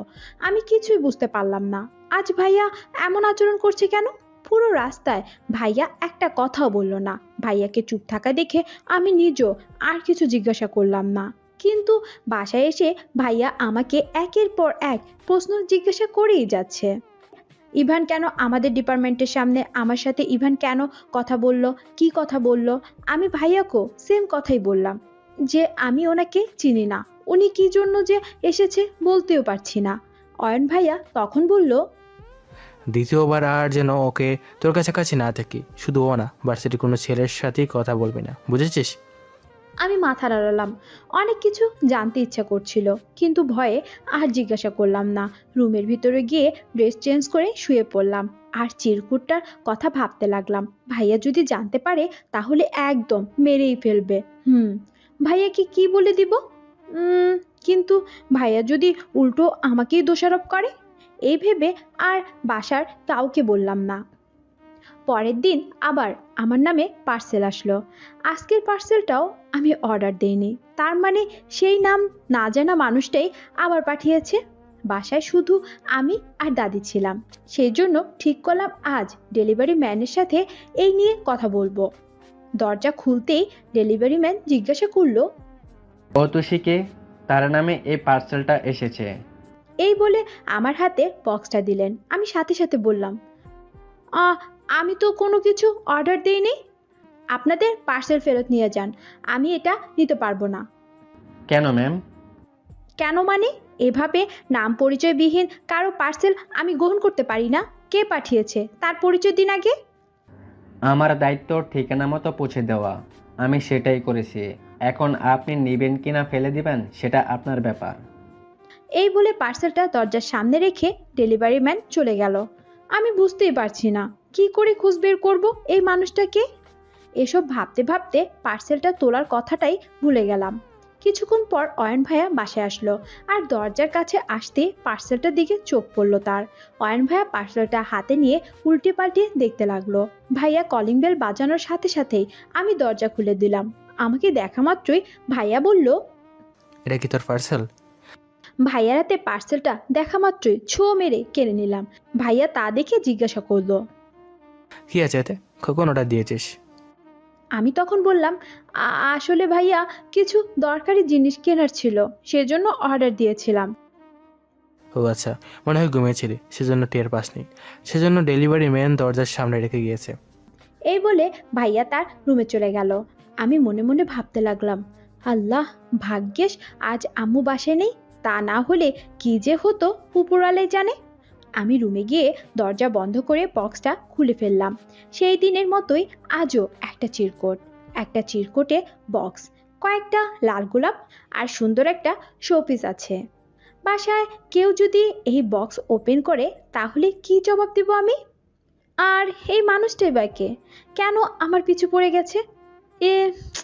কিছুই বুঝতে পারছি না। এসব ভাবতে ভাবতে আমি চিরকুটটা পড়তে লাগলাম। হৃদয়ের সীমানায় রেখেছি যারে, আজও বলতে পারলাম না ভালোবাসি তারে। ভালোবাসি বলতে গিয়ে বারবার ফিরে আসি। আজ বলেই দিলাম, তোমাকে অনেক বেশি ভালোবাসি। সারাক্ষণ আমি শুধু দেখি তোমার ছবি, সেই ছবি দেখে শুধু তোমাকেই ভাবি। ভাবতে ভাবতে আরো বেশি ভালো লাগে তোমাকে। তোমার মাঝে আমি হারিয়ে ফেলেছি নিজেকে। ইতি। তোমার ভালোবাসার খোদায় জর্জরিত এক অসহায় প্রেমিক, যে শুধু মনে মনে ভালোবেসে যাবে। তোমার সামনে ভালোবাসা প্রকাশ করার সাহস তার নেই।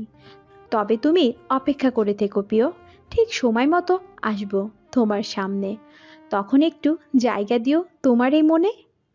চিরকুটটা একবার নয়, দুইবার নয়, বারবার পড়তে লাগলাম আমি। কেমন যেন এক অন্যরকম ভালো লাগা আর অন্যরকম ভালোবাসা জেগে উঠেছে মনে। সারাক্ষণ চিরকুটের কথাগুলো মনে করি আর মিটিমিটি করে হাসতে থাকি। বলতে গেলে প্রেম প্রেম পাগলামি শুরু হয়েছে আমার মনে। অচেনা যুবকটাকে দেখার আকুতি দিন দিন বেড়ে যাচ্ছে। সারাক্ষণ শুধু ভাবতেই থাকি কে হতে পারে ওই যুবক, যার কথায় এত মায়া, যে এত সুন্দর করে লিখনির মাধ্যমে তার রূপের বর্ণনা দেয়। তাকে কি আমি আগে দেখেছি? না, সে সত্যি সত্যি অচেনা। ইস, না জানি সে দেখতে আরো কত সুদর্শন, কত আকর্ষণীয়। সেই কাঙ্ক্ষিত স্বপ্নের পুরুষকে দেখার জন্য আমি পুরো দেওয়ানা হয়ে গেলাম। এভাবেই ডেইলি পার্সেল আসতে থাকে আর আমি সবার আগে গিয়ে দরজা খুলে পার্সেল রিসিভ করি। এভাবেই চলছিল। আসলিজার বার্থডে পার্টি আছে। ভাইয়াকে কত করে রিকোয়েস্ট করলাম, তবুও যেতে দিল না। সেজন্য মন খারাপ করে ছাদে চলে গেলাম। কেমন যেন এলোমেলো লাগছিল জীবনটা। এভাবে বন্ধ ঘরে কিছুতেই থাকতে ইচ্ছে করছিল না। বাকি সবার মতো আমারও একটু আনন্দ করতে মন চায়, কিন্তু ভাইয়া ভাইয়া কেন যে এরকম কড়া পাহারায় রাখে তাই বুঝি না। হঠাৎ কে যেন আমাকে একটা ঢিল মারলো। আমি সাথে সাথে চমকে উঠলাম আর পিছন ফিরে তাকালাম। এদিক ওদিক তাকিয়েও কাউকে খুঁজে পেলাম না। হঠাৎ মেঝেতে একটা চিরকুট দেখতে পেলাম। চিরকুটটা দেখা মাত্রই আমি হাতে তুলে নিলাম। চিরকুটে লেখা ছিল, জীবনটা অনেক সুন্দর, সেজন্য যে সময়টুকু পাবে পুরোটাই উপভোগ করবে আর সব সময় হাসবে। তোমার মুখে বিষণ্ণতা মানায় না প্রিয়। মনে হয় আকাশে আজ মেঘের ঘনঘাটা, এই বুঝি বৃষ্টি নামবে। কিন্তু আমি তো বৃষ্টি নামতে দেব না। কথা দাও আমার সব কথা রাখবে আর আমায় তুমি ভুলে যাবে না। যদি ভুলে যাও তখন কিন্তু প্রাণে বাঁচব না। চিরকুটটা পড়া মাত্রই আমি চিৎকার চেঁচামেচি করতে লাগলাম। কে দিল এটা? কে? সামনে আসো। উহ, কেন এমন করছো আমার সাথে? সাহস থাকলে দেখা করো। এদিকে আমার চিৎকার শুনে বাসার সবাই ছাদে চলে এলো। কি হয়েছে অতসী, চিৎকার করছিস কেন? আমি সবাইকে দেখা মাত্র স্বাভাবিক আচরণ করতে লাগলাম আর বললাম, কই কিছু না তো। কিন্তু চিরকুটটা লুকিয়ে রাখতে ভুলে গেলাম। হঠাৎ ভাইয়া আমার হাতে চিরকুটটা দেখতে পেল। সে তখন বলল, তোর হাতে কি ওটা? আমি তা শুনে ভীষণ ভয়ের মধ্যে পড়ে গেলাম। এখন কি করব আমি? চিরকুটটা ফেলে দিতেও পারছি না, আবার লুকিয়েও রাখতে পারলাম না। ভাইয়া আমার হাত থেকে চিরকুটটা কেড়ে নিল আর এক নজর দেখে চিৎকার করে বলল, কে ওই ছেলে? তাড়াতাড়ি পরিচয় বল। আমি ভাইয়ার এমন রাগান্বিত চেহারা দেখে ভয়ে কাঁদতে কাঁদতে বললাম, চিনি না আমি, কে জানি চিরকুটটা আমার গায়ে ছুঁড়ে মারলো। ভাইয়া আমার কথা শুনে আর এক মুহূর্ত দেরি করলো না। তাড়াতাড়ি করে ছাদ থেকে নেমে সেই ছেলেকে খুঁজতে লাগলো আর জোরে জোরে চিৎকার করে ডাকতে লাগলো, কে তুই? সামনে আয়, সাহস থাকলে আমার সাথে কথা বল। প্রেম করার এত শখ, তাহলে লুকিয়ে আছিস কেন?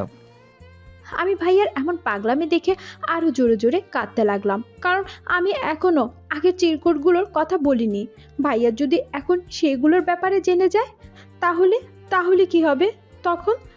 আমি বলবো কি বলবো না সেই টেনশন নিয়ে শেষ হয়ে যাচ্ছি। এদিকে দাদি আমার তার রুমে নিয়ে গেলেন আর আমার মাথায় হাত বুলিয়ে বললেন, আমাকে সত্যি করে বল তো কি হয়েছে? তুই কি চিনিস ছেলেটাকে? আমি দাদির কথা শুনে কাঁদতে কাঁদতে বললাম, তুমিও বিশ্বাস করছো না? বললাম তো চিনি না আমি দাদি। দাদি তখন বলল, তাহলে তুই এভাবে কাঁদছিস কেন? তোর চোখ মুখে এত ভয় কেন? মনে হচ্ছে তুই আসল অপরাধী। আমি সেই কথা শুনে দাদির গলা ধরে বললাম, দাদি তোমাকে মিথ্যে বলবো না, ভাইয়াকে এ কথা বলবে না, খবরদার। ওই ছেলে বেশ কিছুদিন ধরে চিরকুট পাঠাচ্ছে আমাকে, এতদিন পার্সেল হিসেবে পাঠাতো। তুমি তো জানো ভাইয়াকে দেখে আমি ভীষণ ভয় পাই, সেই জন্য বলিনি ভাইয়াকে। দাদি সেই কথা শুনে আমার মুখ টিপ ধরে বলল, চুপ চুপ, এইসব কথা আর ভুল করে বলিস না। এমনিতেই যে পাগলামো করছে, সব কথা শুনলে না জানি আর কি করবে। এরপর থেকে পার্সেল আসলে আর রিসিভ করবি না, বাকিটা এখন তোর ভাই দেখে নিবে। এদিকে ভাইয়া কখন যে দরজায় এসে দাঁড়িয়ে আছে আমরা কেউই টের পাইনি। ভাইয়া হঠাৎ করে আমাকে দাদির কোল থেকে টেনে আনলো আর চিৎকার করে বলল, আমার কাছ থেকে এত বড় একটা ঘটনা কেন লুকিয়ে রাখলি? আবারও বলছিস সত্য করে বল, কে এই ছেলে? আমি সেই কথা শুনে বললাম, ভাইয়া বিশ্বাস করো, ওই ছেলেকে আমি চিনি না, প্লিজ বিশ্বাস করো। আবার বলছি, সত্য করে বল, কে এই ছেলে? তাহলে বলিসনি কেন? আমাকে জানালি না কেন? পার্সেল যদি খারাপ জিনিস থাকতো তুই অচেনা লোকের পার্সেল রিসিভ করলি কেন? সেটা আবার একবার নয়, বারবার। কেন কেন করলি এমন? আমি ভাইয়ার এই প্রশ্নের কি উত্তর দেব? সত্যি আমার কাছে এর কোনো উত্তর নেই। কেন রিসিভ করলাম, কেনই কাউকে বললাম না? এবার আম্মু এগিয়ে আসলো আর বলল, সেজন্যই তো বলি প্রতিদিন এত কিসের অর্ডার দেস? তুই তলে তলে এত দূর চলে গেছিস, সত্যি সত্যি ভাবতে পারছি না। অয়ন শোন, আর দেরি করিস না, এত পড়ালেখার দরকার নেই, ভালো একটা ছেলে দেখে তাড়াতাড়ি বিয়ে দিয়ে দে। আম্মুর কথা শুনে আমার চোখের পানি কিছুতেই আর থামছে না। আম্মু সব সময় শুধু আমার দোষটাই দেখে আর কথায় কথায় বিয়ে বিয়ে করে। দাদি এবার কথা বলে উঠল, তোমরা চুপ করবা একটু? মেয়েটাকে শাসন করতে করতে এমন এক অবস্থায় নিয়ে গেছো যে ভয়ে কিছু বলেনি। ওর কোনো দোষ নাই, ওকে কেউ কিছু বলো না। আর কথায় কথায় এত বিয়ে বিয়ে করো কেন? পড়ালেখাটা শেষ করুক আগে। তাছাড়া ওর তো কোনো দোষ নাই। যে এই কাজটি করেছে তাকে গিয়ে ধরো। আর অয়ন, এই ব্যাপার এখানেই থামিয়ে দে। মেয়ে মানুষও, এই কথা বাহিরে গেলে ওরই দুর্নাম হবে। তুই দয়া করে চুপচাপ থাক। অয়ন ভাইয়া এই কথা শোনার পর কিছুটা শান্ত হলো, তবে সে মনে মনে এখনো রাগান্বিত। আমার উপর এতটাই রেগে আছে যে আমার দিকে একবারও তাকালো না। এদিকে আম্মু যা নয় তা বলে যাচ্ছে, সেজন্য দাদি আমাকে ধরে তার রুমে নিয়ে গেল। দাদি এইভাবে সব সময় আমাকে সাপোর্ট করে। এই মানুষটা না থাকলে আমার যে কি হতো এতদিনে, এটা শুধুমাত্র উপরওয়ালাই জানে। পরের দিন আর ভার্সিটিতে গেলাম না। মনের দুঃখে সারাক্ষণ রুমের মধ্যেই শুয়ে থাকলাম। এত কিছুর পরও কেন জানি বারবার সেই চিরকুটের কথাই মনে পড়ছে, আর সেই অচেনা প্রেমিকের কথা। কেন যে এভাবে চিরকুট পাঠালো, কেনই আমার মনে প্রেমের সৃষ্টি করলো? এখন যে সারাক্ষণ শুধু তার কথাই মনে হচ্ছে। ঠিক তখনই হঠাৎ করে কলিং বেল বেজে উঠল। সাথে সাথে আমার বুকটা ধপ করে উঠল। সেই অচেনা প্রেমিক আবার পার্সেল পাঠালো না তো? ভয়ে আর দরজা খুলতে গেলাম না। কিন্তু না, ভয়ের কোনো কারণও নেই। ভাইয়া এসেছে বাসায়। ভাইয়া বাসায় এসে আমার রুমে চলে এলো। আমি ভাইয়াকে দেখে চোখ বন্ধ করে থাকলাম। তখন ভাইয়া আমার পাশে এসে বলল আর জিজ্ঞাসা করলো আমি জেগে আছি কি না। কিন্তু আমি কোনো কথা বললাম না। ভাইয়া ভেবেছে আমি ঘুমিয়েছি, সেজন্য চলে গেল। কিছুক্ষণ পর আমি নিজেই বিছানা থেকে উঠলাম, তারপর একটু ফ্রেশ হয়ে নিলাম। কিন্তু খেয়াল করলাম গেস্ট রুমে সবাই আলাপ আলোচনা করছে, সেজন্য আমিও গেস্ট রুমের দিকে চলে গেলাম। ভাইয়া আমাকে দেখা মাত্রই বলল, আয় এদিকে আয়। আমি বুঝতে পারলাম না, তখন ভাইয়া বলল তার জন্য বসে আছি। তুই ঘুমাচ্ছিস দেখে তোকে রাখিনি। আমি তখন বললাম, কেন, কি হয়েছে? ভাইয়া তখন বলল, রেডি হয় আয়, আজ আমরা সবাই মিলে ঘুরতে যাব। বাহিরে ঘুরতে যাওয়ার কথা শুনে মনটা কেন যেন আনন্দে নেচে উঠল। কি যে আনন্দ হচ্ছিল, কিন্তু কাউকে সেটা বুঝতে দিলাম না। আর ভাবতে লাগলাম, ভাইয়া আমার মন খারাপ দেখে হয়তো বাইরে ঘুরতে যাওয়ার প্ল্যান করেছে। আমি কালচে খয়েরি কালারের একটা গ্রাউন্ড আর সেম কালারের একটা হিজাব পরলাম। আমার সাজগুজ মানে মুখে একটু ক্রিম আর পাউডার লাগানো শেষ হয়ে গেছে। মাঝে মাঝে মন ভালো থাকলে হালকা করে একটু লিপস্টিক দেই বা চোখে কাজল, কিন্তু আজ আর কিছুই দিলাম না। বিনা কারণে ভাইয়া যে বাহিরে ঘুরতে নিয়ে যাচ্ছে সেটাই অনেক। আম্মু আর দাদিও রেডি হয়েছে। ভাইয়া রেডি হয়ে অনেক আগে বাহিরে গিয়ে দাঁড়িয়ে আছে। আমাকে দেখে দাদি থু থু ছিটিয়ে দিয়ে বলল, কারো খারাপ নজর যেন না লাগে। আমি তা শুনে মুচকি একটা হাসি দিয়ে বললাম, চলো তো তাড়াতাড়ি, ভাইয়া অপেক্ষা করছে। আমরা বাসা থেকে বের হতেই দেখি ভাইয়া ইতিমধ্যে একটা সিএনজি ডেকে এনেছে। আমরা তা দেখে আর এক মুহূর্ত দেরি করলাম না, সবাই সিটে গিয়ে বসলাম। আমি সিটে বসে জিজ্ঞাসা করলাম, ভাইয়া কই যাচ্ছি আমরা? ভাইয়া তখন বলল, গেলেই বুঝতে পারবি। আমি সেজন্য আর কথা বাড়ালাম না। আমাদের সিএনজি একদম সোজা একটা পার্কের সামনে গিয়ে দাঁড়ালো। তা দেখে আমি তো ভীষণ খুশি হলাম, কারণ এই পার্কটা আমার ভীষণ প্রিয় ছিল। প্রতি বছর জন্মদিনে ভাইয়া এখানে নিয়ে আসে আমাকে, তবে আজ আমার জন্মদিন ছিল না। সিএনজি থেকে নামতেই চারজন ছেলে এগিয়ে আসলো আমাদের দিকে। তারা আম্মু আর দাদিকে সালাম দিল। ভাইয়া তখন পরিচয় করে দিল যে এরা নাকি ভাইয়ার ফ্রেন্ড হয়। আমি সেই কথা শুনে ছেলেগুলোর দিকে ভালো করে তাকালাম, কারণ ওই ছেলেগুলোকে আমি সব সময় জানলা থেকেই দেখতাম, কাছ থেকে কখনোই দেখিনি। ভাইয়াকে নেওয়ার জন্য মাঝে মাঝে আসে বাসায়, তবে ভাইয়া কখনো বাসার ভিতর আনেনি ওনাদের। কিন্তু আজ কেন সবাই এসেছে সত্যি বুঝতে পারছি না। আমি পার্কের ভিতর ঢুকেই আমার ফেভারিট জায়গাতে গিয়ে বসলাম। কিছুক্ষণ একা একা ঘুরে বেড়ালাম, কিন্তু ভাইয়া আমাকে সেখান থেকে ডেকে আনলো আর হাত ধরে এক জায়গায় নিয়ে আসলো। সেখানে গিয়ে দেখি আম্মু আর দাদির সাথে আরো কিছু লোকজন বসে আছে। আমি কাউকে চিনতে পারলাম না, বা এর আগেও দেখিনি। এত লোকজন দেখে অনেক বেশ অবাকই হচ্ছে। আমাকে দেখা মাত্র দাদি উঠে এলো আর ওনাদের সামনে নিয়ে আসলো। দাদি হঠাৎ আমার কানে ফিসফিস করে বলল, সালাম দে সবাইকে, আর অতিরিক্ত কোনো কথা বলবি না। ওনারা যা বলবে তা ভালোভাবে উত্তর দিবি। আমি এখনো বুঝতে পারছি না কি হতে চলেছে, কারণ আমাকে আগে থেকে কিচ্ছুই কেউ বলেনি। আমি দাদির কথা মতো সালাম দিলাম সবাইকে। তখন এক মধ্যবয়সী মহিলা আমাকে ধরে তার পাশের সিটে বসালো। খেয়াল করে দেখলাম তার পরের সিটে আরো একজন ছেলে, দেখতে মোটামুটি ভালোই, বয়স মনে হয় 27 বা 28 হবে। ছেলেটা আমার দিকে ড্যাব ড্যাব করে তাকিয়ে আছে। আমি শুধু ভাইয়ার দিকে দেখছি, কারণ ভাইয়া কি দেখছে না ছেলেটাকে? ছেলেটা যেভাবে তাকিয়ে আছে, ভাইয়া তো রাগ হওয়ার কথা, কিন্তু ভাইয়া বেশ হাসি খুশি মুডে আছে।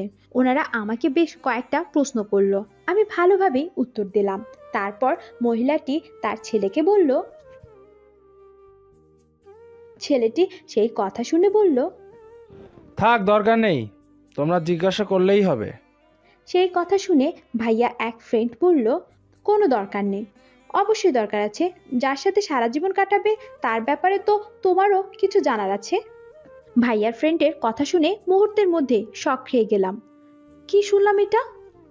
আমার বুঝতে আর বাকি রইল না যে এই ছেলের সাথেই আমার বিয়ে ঠিক করেছে। আমি কি করব বা কি বলবো বুঝিয়ে উঠতে পারলাম না। খাওয়া দাওয়া শেষ হলে সবাই আরো কিছুক্ষণ গল্প করলো। আমি বেশ অবাক হচ্ছি দাদিকে দেখে, যে দাদি সব সময় আমাকে সাপোর্ট করে, আজ তিনি আমার বিপক্ষে চলে গেলেন। একবারও আমার মতামত জানার চেষ্টাও করলেন না বা প্রয়োজনও মনে করলেন না। কিছুক্ষণ পর সবাই চলে গেল, তবে ভাইয়ার ফ্রেন্ডরা রয়ে গেল।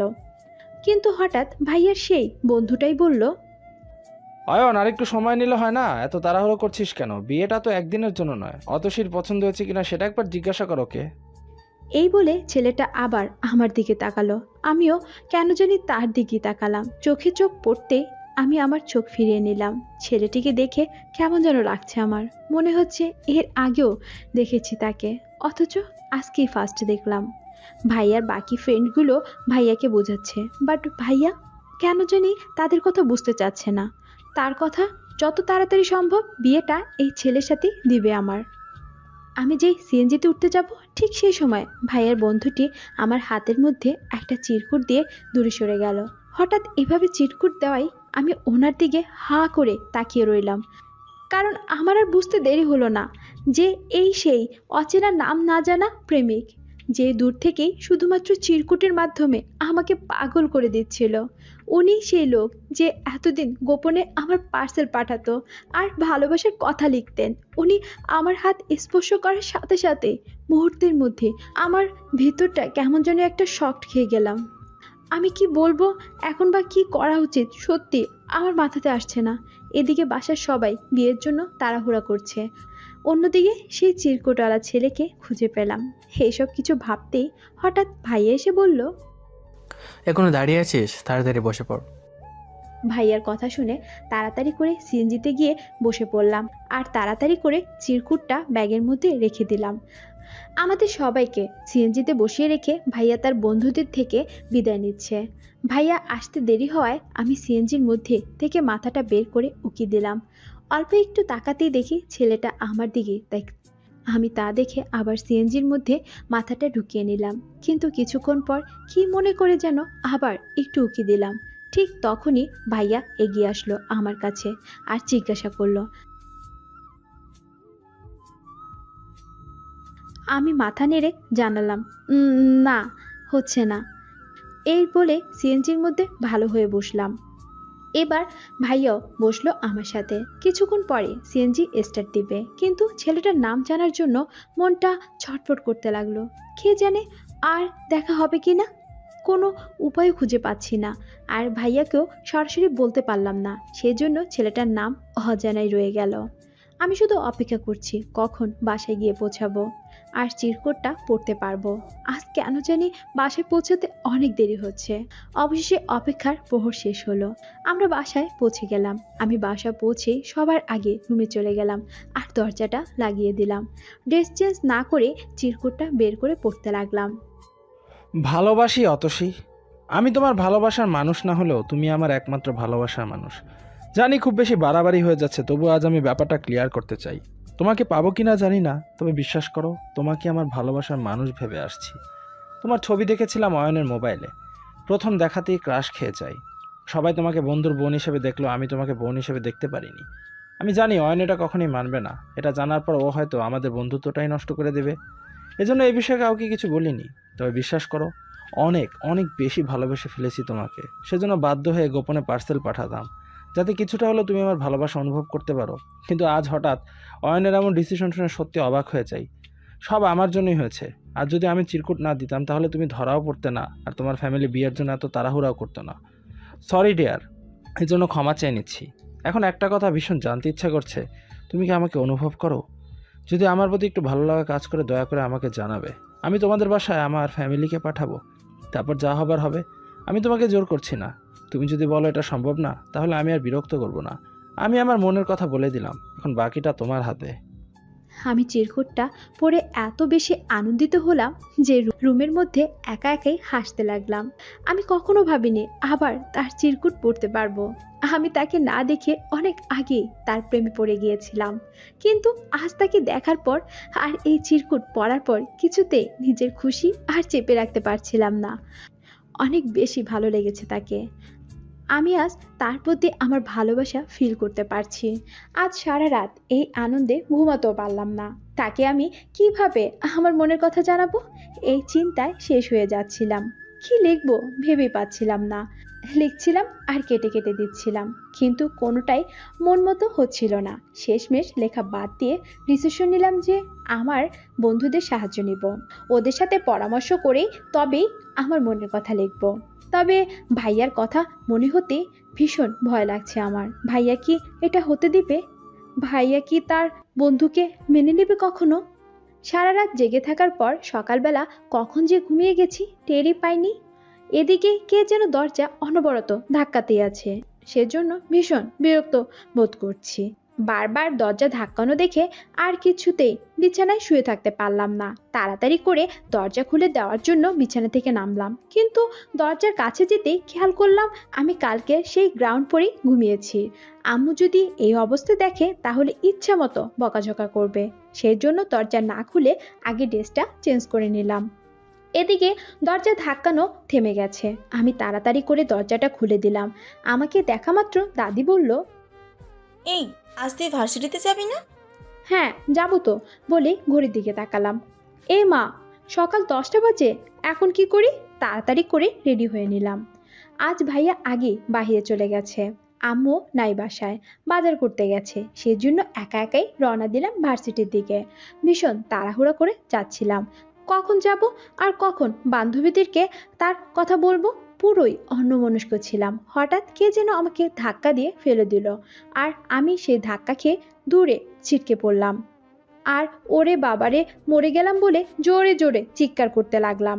আমার হাঁটু আর কোনো একদম ছিলে গেছে, ছিলা জায়গা ইতিমধ্যে জ্বলতে শুরু করেছে। হঠাৎ খেয়াল করলাম ইভান ভাই আমার দিকে আসছে। আমি ওনাকে দেখা মাত্রই তাড়াতাড়ি করে দাঁড়িয়ে গেলাম আর বললাম, আসসালামু আলাইকুম ভাইয়া। কারণ সেই দিনের পর থেকে ওনাকে দেখলেই আমি সালাম দেই। ভার্সিটির বড় ভাই বলে কথা, তিনি সালামের উত্তর নিয়েছেন কিনা জানি না, তবে আমার কাছে এসেই বকাবকি শুরু করে দিলেন। আচ্ছা, তোমার মাথায় কি সমস্যা আছে, না তুমি পাগল? একটু ক্লিয়ার করে বলবে? আমি ওনার কথা শুনে চুপ করে তাকিয়ে রইলাম, কারণ কোনোভাবেই ওনার সাথে তর্ক করা যাবে না, তা না হলে সমস্যা হয়ে যাবে। তাছাড়া উনি এভাবে বলছেন কেন সেটাই এখনো বুঝিনি। উনি আমাকে চুপচাপ থাকা দেখে ধমক দিয়ে বললেন, এভাবে বোকার মতো তাকিয়ে আছো কেন? উত্তর দাও। আমি তখন বললাম, কি করেছি আমি? বুঝতে পারলাম না ভাইয়া। উনি সেই কথা শুনে চোখ বন্ধ করে রাগে নিজেই নিজের হাত খামচাতে লাগলো। আমি তা দেখে ভয় পেয়ে গেলাম। পাগল হয়ে গেল নাকি আবার? এমন করছে কেন? হঠাৎ তিনি শান্ত হয়ে বললেন, তাড়াতাড়ি টাকা বের করো, আমার বাইক ঠিক করতে হবে। টাকা? কিসের টাকা? তোমার কারণে আমি অ্যাক্সিডেন্ট করেছি, বাইক মেরামত করতে হবে। ও, তার মানে আপনি আমাকে ধাক্কা দিয়েছেন? এ কথা বলেই ওনার বাইক খুঁজতে লাগলাম। হ্যাঁ, ঠিকই তো, ওনার বাইক দূরে পড়ে আছে। আমি তখন বললাম, দেখেন ভাইয়া, আমি নিজে প্রচণ্ড আঘাত পেয়েছি, আমার অনেক জায়গা ছিলেও গেছে। হিসেবে চিকিৎসার জন্য আমাকে আপনার টাকা দেওয়া লাগে, যেহেতু অ্যাক্সিডেন্টটা আপনি করেছেন। কিন্তু ভার্সিটির বড় ভাই বলে চাইলাম না টাকা।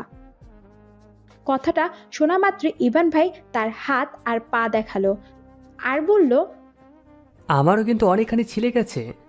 আচ্ছা, আমার কথা বাদ দাও, ওসব ছোটোখাটো চোটের আমি তোয়াক্কা করি না, কিন্তু গাছের সাথে ধাক্কা খেয়ে আমার বাইকের অবস্থা শেষ, সেই জন্য ক্ষতিপূরণ দিতে হবে তোমাকে। আমি সেই কথা শুনে তোতলাতে লাগলাম। এতে আমার দোষ কোথায়? আমি কি করেছি? কি করেছো মানে? তুমি কানে তুলো দিয়ে রাস্তার মাঝখান দিয়ে হাঁটছিলে, পাশের একটা গাড়ি ছিল, তোমাকে বাঁচাতে গিয়েই তো আমি গাছের সাথে ধাক্কা খাই। আমি তখন বললাম, আপনি আমাকে কখন বাঁচালেন? আপনি তো আরো ধাক্কা দিয়ে ফেলে দিলেন। ইভান ভাইয়া সেই কথা শুনে বলল, আসলে আমারই ভুল হয়ে গেছে, হাত দিয়ে ধাক্কা না মেরে তোমার গায়ের উপর দিয়ে বাইক নিয়ে গেলে খুব ভালো হতো। এখন বেশি কথা না বলে টাকাটা বের করো। আমি তখন আমতামতা করে বললাম, দেখুন, আমি তো সাথে করে টাকা আনিনি, বাসায় গিয়ে ভাইয়াকে বলে টাকা দিতে হবে। ভাইয়া? ভাইয়াকে বলতে হবে কেন? তোমার কাছে যা আছে সেটাই দাও। আমি তখন বললাম, আমার কাছে কোনো টাকা নেই, আর বাসাতেও নেই। যখন টাকা দরকার হয় তখন ভাইয়াকে বলি, ভাইয়া সাথে সাথে দিয়ে দেয়। ইভান ভাই সেই কথা শুনে আর এক মুহূর্ত দেরি করলো না, মনে মনে কি যেন বলতে বলতে বাইকের কাছে চলে গেলেন। আমি তখন ওনাকে পিছন দিক থেকে ডাকতে লাগলাম, এই যে ভাইয়া, শুনছেন? টাকাটা কবে দিতে হবে? উনি কোনো উত্তর না দিয়ে বাইক নিয়ে হেঁটে হেঁটে চলে গেলেন। এদিকে আমিও করতে করতে ভার্সিটির দিকে চলে গেলাম, কারণ এতক্ষণ ওনার বকবকানি শুনে ব্যথার কথা ভুলে গিয়েছিলাম। এখন বুঝতে পারছি ছেলা জায়গায় জ্বলছে। ভার্সিটি যেতেই দেখি ক্লাস শুরু হয়ে গেছে, সেজন্য আর ক্লাসের দিকে গেলাম না, মাঠের মধ্যেই বসে থাকলাম। একা একা ভালো লাগছে না, বারবার ঘড়ির দিকে তাকাচ্ছি আর ভাবছি কখন শেষ হবে ক্লাসটা। হঠাৎ কে যেন আমার সামনে একটা প্যাকেট ফেলে দিল। আমি প্যাকেটটা না নিয়ে উপরের দিকে তাকালাম। এ মা, ইভান ভাইয়া! উনি আবার কেন এসেছেন? আমি কিছু জিজ্ঞাসা করতে যাব, তার আগে উনি কথা বলে উঠলেন, ব্যান্ডেজ করে নিও। এটা বলেই চলে গেলেন। আমি সেজন্য আর কিছুই বলতে পারলাম না, কিন্তু বেশ অবাক হলাম প্যাকেটটা দেখে। উনি নিজে এসে আমাকে ব্যান্ডেজ দিয়ে গেলেন, ব্যাপারটা খুবই অদ্ভুত লাগলো। প্যাকেটটা হাতে নিয়ে দেখতেই আমার বন্ধুরা এসে হাজির। লিজা আমার ঘাড় ধরে বলল, কিরে পড়াচোর, ক্লাস বাদ দিয়ে এখানে কি? আমি তখন বললাম, কলেজে পৌঁছাতে লেট হয়ে গেছে আজ। নেহা হঠাৎ আমার হাত থেকে প্যাকেটটা নিয়ে নিল আর বলল, ওয়ান টাইম ব্যান্ডেজ, এটা দিয়ে কি করবি? আমি সেই কথা শুনে আমার হাত দেখলাম আর কি কি ঘটনা ঘটেছে সব বললাম। কিন্তু যেই বললাম এই প্যাকেটটা ইভান ভাইয়া নিজে এসে দিয়ে গেল, সবাই কিছুক্ষণের জন্য নীরব হয়ে গেল আর একে অপরের দিকে তাকাতে লাগলো। আমি ওদের মুখের অবস্থা দেখে বললাম, এতে অবাক হওয়ার কি আছে? উনি কি এলিয়েন নাকি? উনিও আমাদের মতো মানুষ। তাছাড়া অ্যাক্সিডেন্টটা যেহেতু উনিই করেছেন, সেজন্য এটার দায়িত্ব তো ওনারই, তাই না?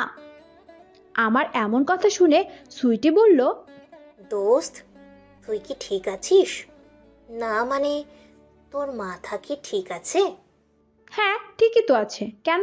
সেই কথা শুনে সুইটি বলল, না মানে, তুই না ওনাকে দেখে ভয় পাইতিস, আজ তো তোর কথাবার্তায় বিন্দুমাত্র ভয় নেই, ব্যাপার কি? ধুর, কিসের ব্যাপার? তোরা 2 লাইন বেশি বেশি বুঝিস, বুঝলি? বাদ দে তো এখন ওনার কথা, আসল কাহিনী শোন। কিসের আবার আসল কাহিনী? ভাইয়া আমার বিয়ে ঠিক করেছে, কালকে আমাকে না জানিয়ে ছেলেপক্ষের সামনে নিয়ে গিয়েছিল। হ্যাঁ সত্যি বলছি, সেখানে গিয়ে আবার আমি সেই নাম না জানা প্রেমিককেও খুঁজে পেয়েছি। কি বলছিস এসব? বন্ধুরা আমার অনেক বেশি অবাক হলো। আমি তখন বললাম, শুধু এইটাই না, সেই ছেলে আমার ভাইয়ার বন্ধু হয়। তিনি আমাকে চুরি করে একটা চিরকুট দিয়েছেন, তাতে তিনি আমার মনের কথা জানতে চাচ্ছেন। কি বলবো এখন তোরাই বল। আমার বান্ধবীরা কথাটা শোনা মাত্রই বলল, তুই আসলেই পাগল হয়ে গেছিস। তুই বুঝতে পারছিস কি করতে চাচ্ছিস? অন্য ছেলে হলে ভাবা যেত, কিন্তু এই ছেলে তো তোর ভাইয়ের বন্ধু হয়। তার মানে এর পরিণতি কি হতে পারে একবার সুস্থ মাথায় ভেবে দেখ, তারপর ডিসিশন নে। নর্মালি বাসায় আমি টপ আর প্লাজো পরে থাকি, আজও তেমনি একটা ব্ল্যাক কালারের প্লাজো আর মিষ্টি কালারের একটা টপ পরে আছি। সোফায় একটা কুশন মাথার নিচে আর একটা কুশন কোলের মধ্যে নিয়ে শুয়ে আছি, টিভি দেখছিলাম। আমাদের এই জীবনটা খুবই অল্প সময়ের জন্য, সেই জন্য ছোট্ট এই জীবনটা সুন্দরভাবে সাজাতে হবে। অল্প এই সময়টাকে নানাভাবে উপভোগ করতে হবে। টেনশন, হতাশা, দুঃখ দূর করার একটাই উপায় হলো সব সময় আনন্দ থাকা আর হাসি খুশি থাকা।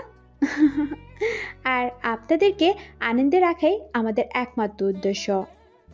শুরু করছি আপনাদের সবার প্রিয় অনুষ্ঠান আনন্দে আনন্দে। এই অনুষ্ঠানের মাধ্যমে আপনারা আপনাদের প্রিয় মানুষটির উদ্দেশ্যে না বলা কথাগুলো আমাদের মাধ্যমে জানিয়ে দিতে পারেন। আমাদের সাথে সরাসরি কথা বলার জন্য স্ক্রিনে দেওয়ার নাম্বারে কল করুন।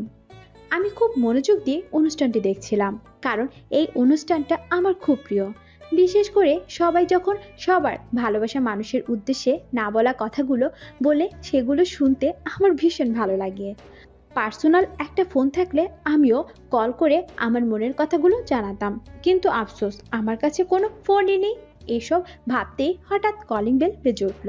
আমি কলিং বেলের শব্দ শুনে তাড়াতাড়ি করে ওড়নাটা গায়ে মাথায় দিয়ে দরজা খুলতে গেলাম, কারণ এই রাতের বেলায় ভাইয়া ছাড়া আর কেউ বাসায় আসার কথা না। কিন্তু দরজা খুলতেই আমার চোখ কপালে উঠে গেল, কারণ আজ ভাইয়া একা আসেনি, সাথে দুজন মধ্যবয়সী মহিলা আর পুরুষ আর ভাইয়ার ফ্রেন্ডরা। ভাইয়া এই প্রথমবার তার ফ্রেন্ডদের বাসায় নিয়ে আসলো, নিশ্চয়ই কোনো উদ্দেশ্য আছে, তা না হলে ওনাদেরকে বাসায় আনার প্রশ্নই আসে না। সবাইকে দেখে আমি ভীষণ লজ্জা পেয়ে গেলাম, সবার সামনে দৌড়ে নিজের রুমে যেতেও পারছি না। এদিকে আমাকে দরজা খোলা দেখে ভাইয়া রাগ করে বলল, এত রাতে তুই কেন দরজা খুলতে এসেছিস? আম্মা কই? আমি সেই কথা শুনে বললাম, আমি টিভি দেখছিলাম, সেজন্য খুলে দিলাম। আচ্ছা রুমে যা, যাওয়ার সময় আম্মু আর দাদিকে গেস্ট রুমে পাঠিয়ে দিস। এই বলে ভাইয়া সবাইকে নিয়ে গেস্ট রুমের দিকে চলে গেল।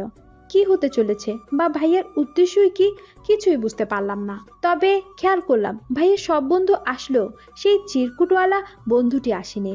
আমি আর দেরি না করে ডাইরেক্ট আম্মুর রুমে চলে গেলাম আর বললাম, দাদিকে নিয়ে গেস্ট রুমে চলে যাও, ভাইয়া ডেকেছে।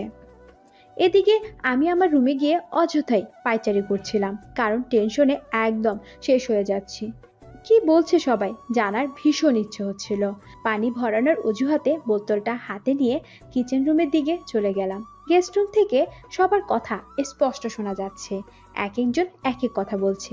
কান পেতে শোনার চেষ্টাও করছি, কিছুই বুঝতে পারলাম না। তবে আন্দাজ করলাম হয়তো বিয়ে নিয়ে কোনো ডিসিশন নেওয়া হচ্ছে। হঠাৎ দাদি পেছন দিক থেকে টোকা দিয়ে বলল, রুমে চল, কথা আছে তোর সাথে। আমি আর এক মুহূর্ত দেরি করলাম না, সাথে সাথে রুমে চলে গেলাম। আমি রুমে যাওয়ার সাথে সাথেই দাদি বলল, তুই কি তানিমকে পছন্দ করিস? আমি সেই কথা শুনে ভীষণ অবাক হলাম, কারণ আমি তানিম নামের কাউকে চিনি না। তানিম আবার কে? কি রে, চুপ হয়ে আছিস কেন? আমি তখন বললাম, তানিম? তানিম আবার কে? চিনি না আমি। আর কিসের ভালোবাসার কথা বলছো? দাদি তখন আমার মাথায় একটা টোকা দিয়ে বলল, আর রং করতে হবে না, শুনেছি সব। কি শুনছো? প্লিজ তাড়াতাড়ি বলো, আমাকে আর অযথা টেনশনে রেখো না। দাদি তখন বলল, আর তুই তানিম নাকি দুজনকে ভালোবাসিস, অনেক দিন থেকেই নাকি তোদের প্রেম চলছে। আর ওইসব প্রেমপত্র তানিমই পাঠাতো, তাই না? দাদির কথা শুনে আমি আকাশ থেকে মাটিতে পড়ে গেলাম। তানিম কি করে এটা বলতে পারলো? আমি তো ওর নামই জানি না। আর ও বলছে আমরা দুজন দুজনকে ভালোবাসি। হ্যাঁ, একটু ভালো লাগা শুরু হয়েছিল, কিন্তু সেটা তো ওনাকে জানাইনি আমি। তাহলে উনি কি করে এই কথা বলতে পারলেন? দাদি আমাকে চুপ করে থাকা দেখে বলল, তোর বিয়ের কথা শুনে তানিম ভীষণ ভেঙে পড়েছে। ওর বাবা মা সেটা বলার জন্য এসেছে, ওনারা বিয়ের প্রস্তাব দিচ্ছে। অয়ন মোটেও রাজি নয়। সে কোনো কথা না বলে চুপচাপ নিচু মুখ হয়ে বসে আছে। ওর মুখ চোখ দেখে আমি বুঝতে পারছি সে ভীষণ রেগে আছে। দাদি পুরো কথা শেষ না করতেই হঠাৎ ভাইয়া এলো রুমে। ভাইয়া এসে রুমের দরজা লাগিয়ে দিল। আমার হাত ধরে টেনে এনে দুই গাল দুটো চড় মারলো আর বলতে লাগলো, কি করছিস এটা? কিভাবে করলি একাজ? এত শাসন করার পরও তুই এই সাহস কোথায় পেলি? আমার মাথায় এটা কিছুতেই ঢুকছে না যে তুই তানিমের দেখা পেলি কই। আমি যে বয়ের বন্ধু বান্ধব বসাতে আনি না সেটাই ঘটে গেল। আমার তো মাথা একদম নিচু করে ফেললি। আমার ভাবতে অবাক লাগছে আমার বোন প্রেম করে, সেটাও আবার আমার ফ্রেন্ডের সাথে। আমি তোকে আজ মেরে ফেলবো। এই বলে ভাইয়া আবার আমাকে মারতে এলো। দাদি তখন ভাইয়াকে আটকে দিয়ে বলল, কি করছিস এটা? এত বড় মেয়েকে কেউ মারে? ভাইয়া সেই কথা শুনে বলল, শুধু মার না, ওরে আজ খুন করতে মন চাইছে। হো, এত বড় সাহস কই থেকে পেল? দাদি ভাইয়ার এমন চিৎকার চেঁচামেচি শুনে বলল, চুপ কর এখন, শুনবি তো ওনারা। এই নিয়ে পরে কথা বল। ভাইয়া সেই কথা শুনে আরো জোরে চিৎকার করে বলে উঠল, এখন কি বলবো আমি অন্যদের? যাদের এত শ্রদ্ধা করে তাদেরকে কিভাবে মুখের উপর না বলে দিই? আন্টি বারবার হাত ধরে অনুরোধ করছে। দাদি তখন বলল, এখানে আর ভাবার কি আছে? দুজন যখন দুজনকে ভালোই বাসে তাহলে আর দেরি করে লাভ কি? রাজি হয়ে যা। আমি এই কথা শুনে আর চুপ থাকতে পারলাম না। আজ সব সত্যি বলেই দিব ভাইয়াকে। কারণ এখন থেকে এই মুহূর্তে আমি সবচেয়ে বেশি এই তানিমকে বেশি ঘৃণা করি, যে নিজের স্বার্থের জন্য আমাকে ব্যবহার করলো। তানিম আমাকে পছন্দ করে, ভালোবাসে, পার্সেল পাঠায়, আবার বিয়েও করতে চায়, সব ঠিক আছে, কিন্তু মাঝখানে কেন আমার নাম নিল? কেন বলেছে আমরা দুজন দুজনকে ভালোবাসি? ওই ছেলের প্রতি এতদিন আমার যতটুকু ভালো লাগা আর ভালোবাসা তৈরি হয়েছিল, মুহূর্তের মধ্যে সব শেষ করে ফেললাম। আমি তখন জোরে জোরে চিৎকার করে বললাম, ভাইয়া আমি তোকে অনেক বেশি ভয় পাই, আর সেই জন্যে তোকে আমি কিচ্ছু বলিনি। ভাইয়া বিশ্বাস কর, তোর বন্ধুর সাথে আমার কোনো সম্পর্ক নাই। তাকে আমি দেখিও নাই কোনোদিন, এমনকি তার নামও আজকেই ফার্স্ট শুনলাম। বিশ্বাস কর, ওনারা যা যা বলছে সব মিথ্যে বলছে। ভাইয়া আমার কথা শুনে রাগে ফায়ার হয়ে গেল আর চিৎকার করে বলল, তানিম আমার সাথে এত বড় ফাজলামি করলো? ওর সাহস হয় কি করে আমার বোনের নামে অপবাদ দেওয়ার?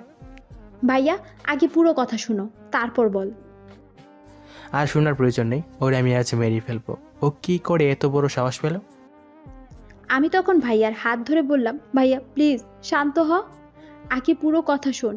ওনারও তেমন দোষ নেই। উনি ভেবেছে আমি বাসার কাউকে পার্সেলের কথা বলিনি, তার মানে আমিও ওনাকে ভালোবাসি। তারপর উনি কালকে একটা চিরকুট দিয়েছিলেন, সেই কথাও বলিনি তোকে। সেই জন্য মনে হয় উনি ভেবেছে আমিও ভালোবাসি ওনাকে।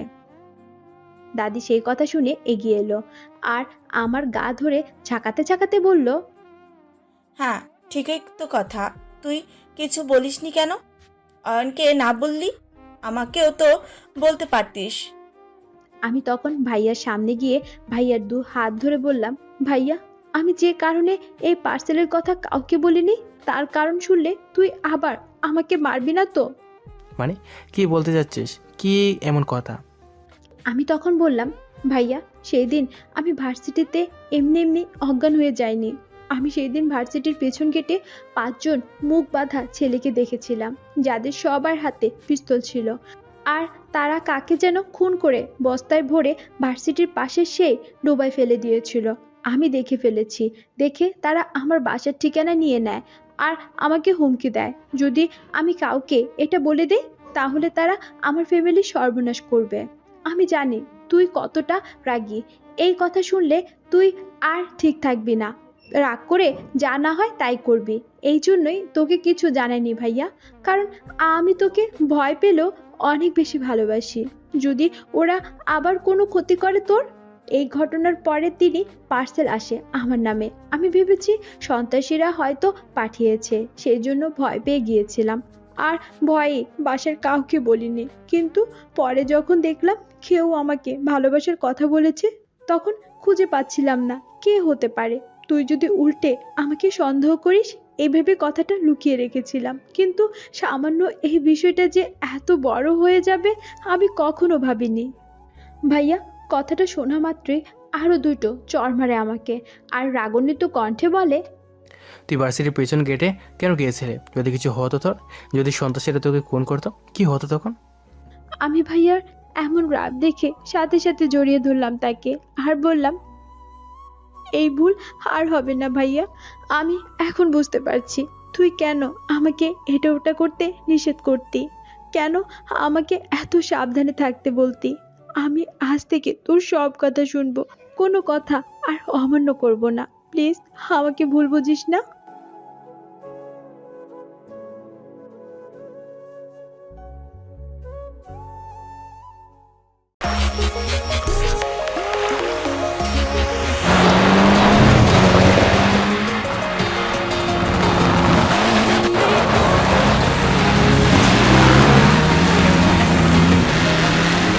Alright guys, this'll be easy.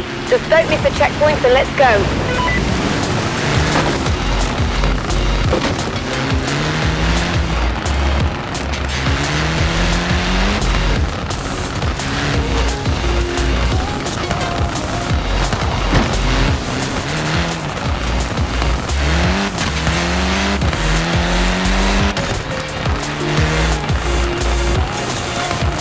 Did we just lose yellow?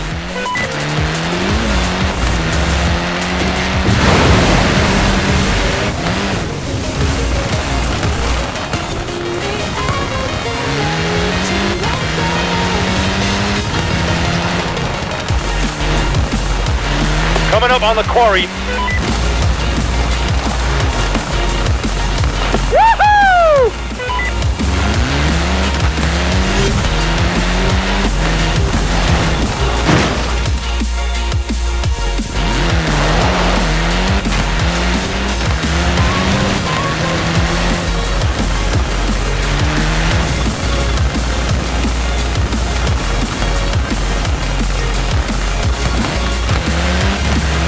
Hey Blue, thread the needle with me.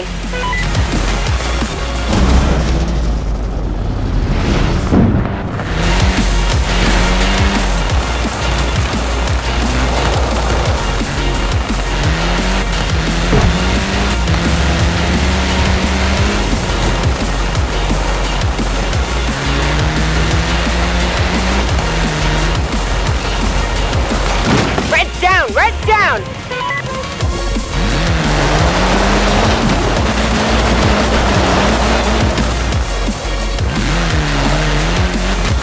Looks like I'm the only one left.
This is it, Horizon.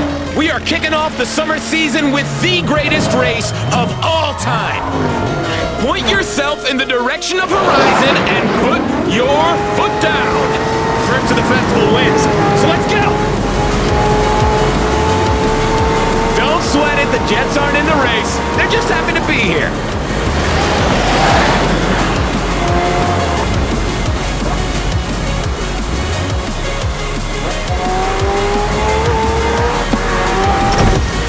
Oh yeah!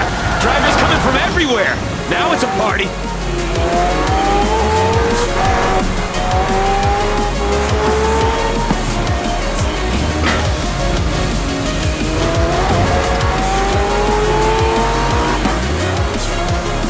People are lining the streets to get a load of the action. Cheer these racers on, guys! Come on!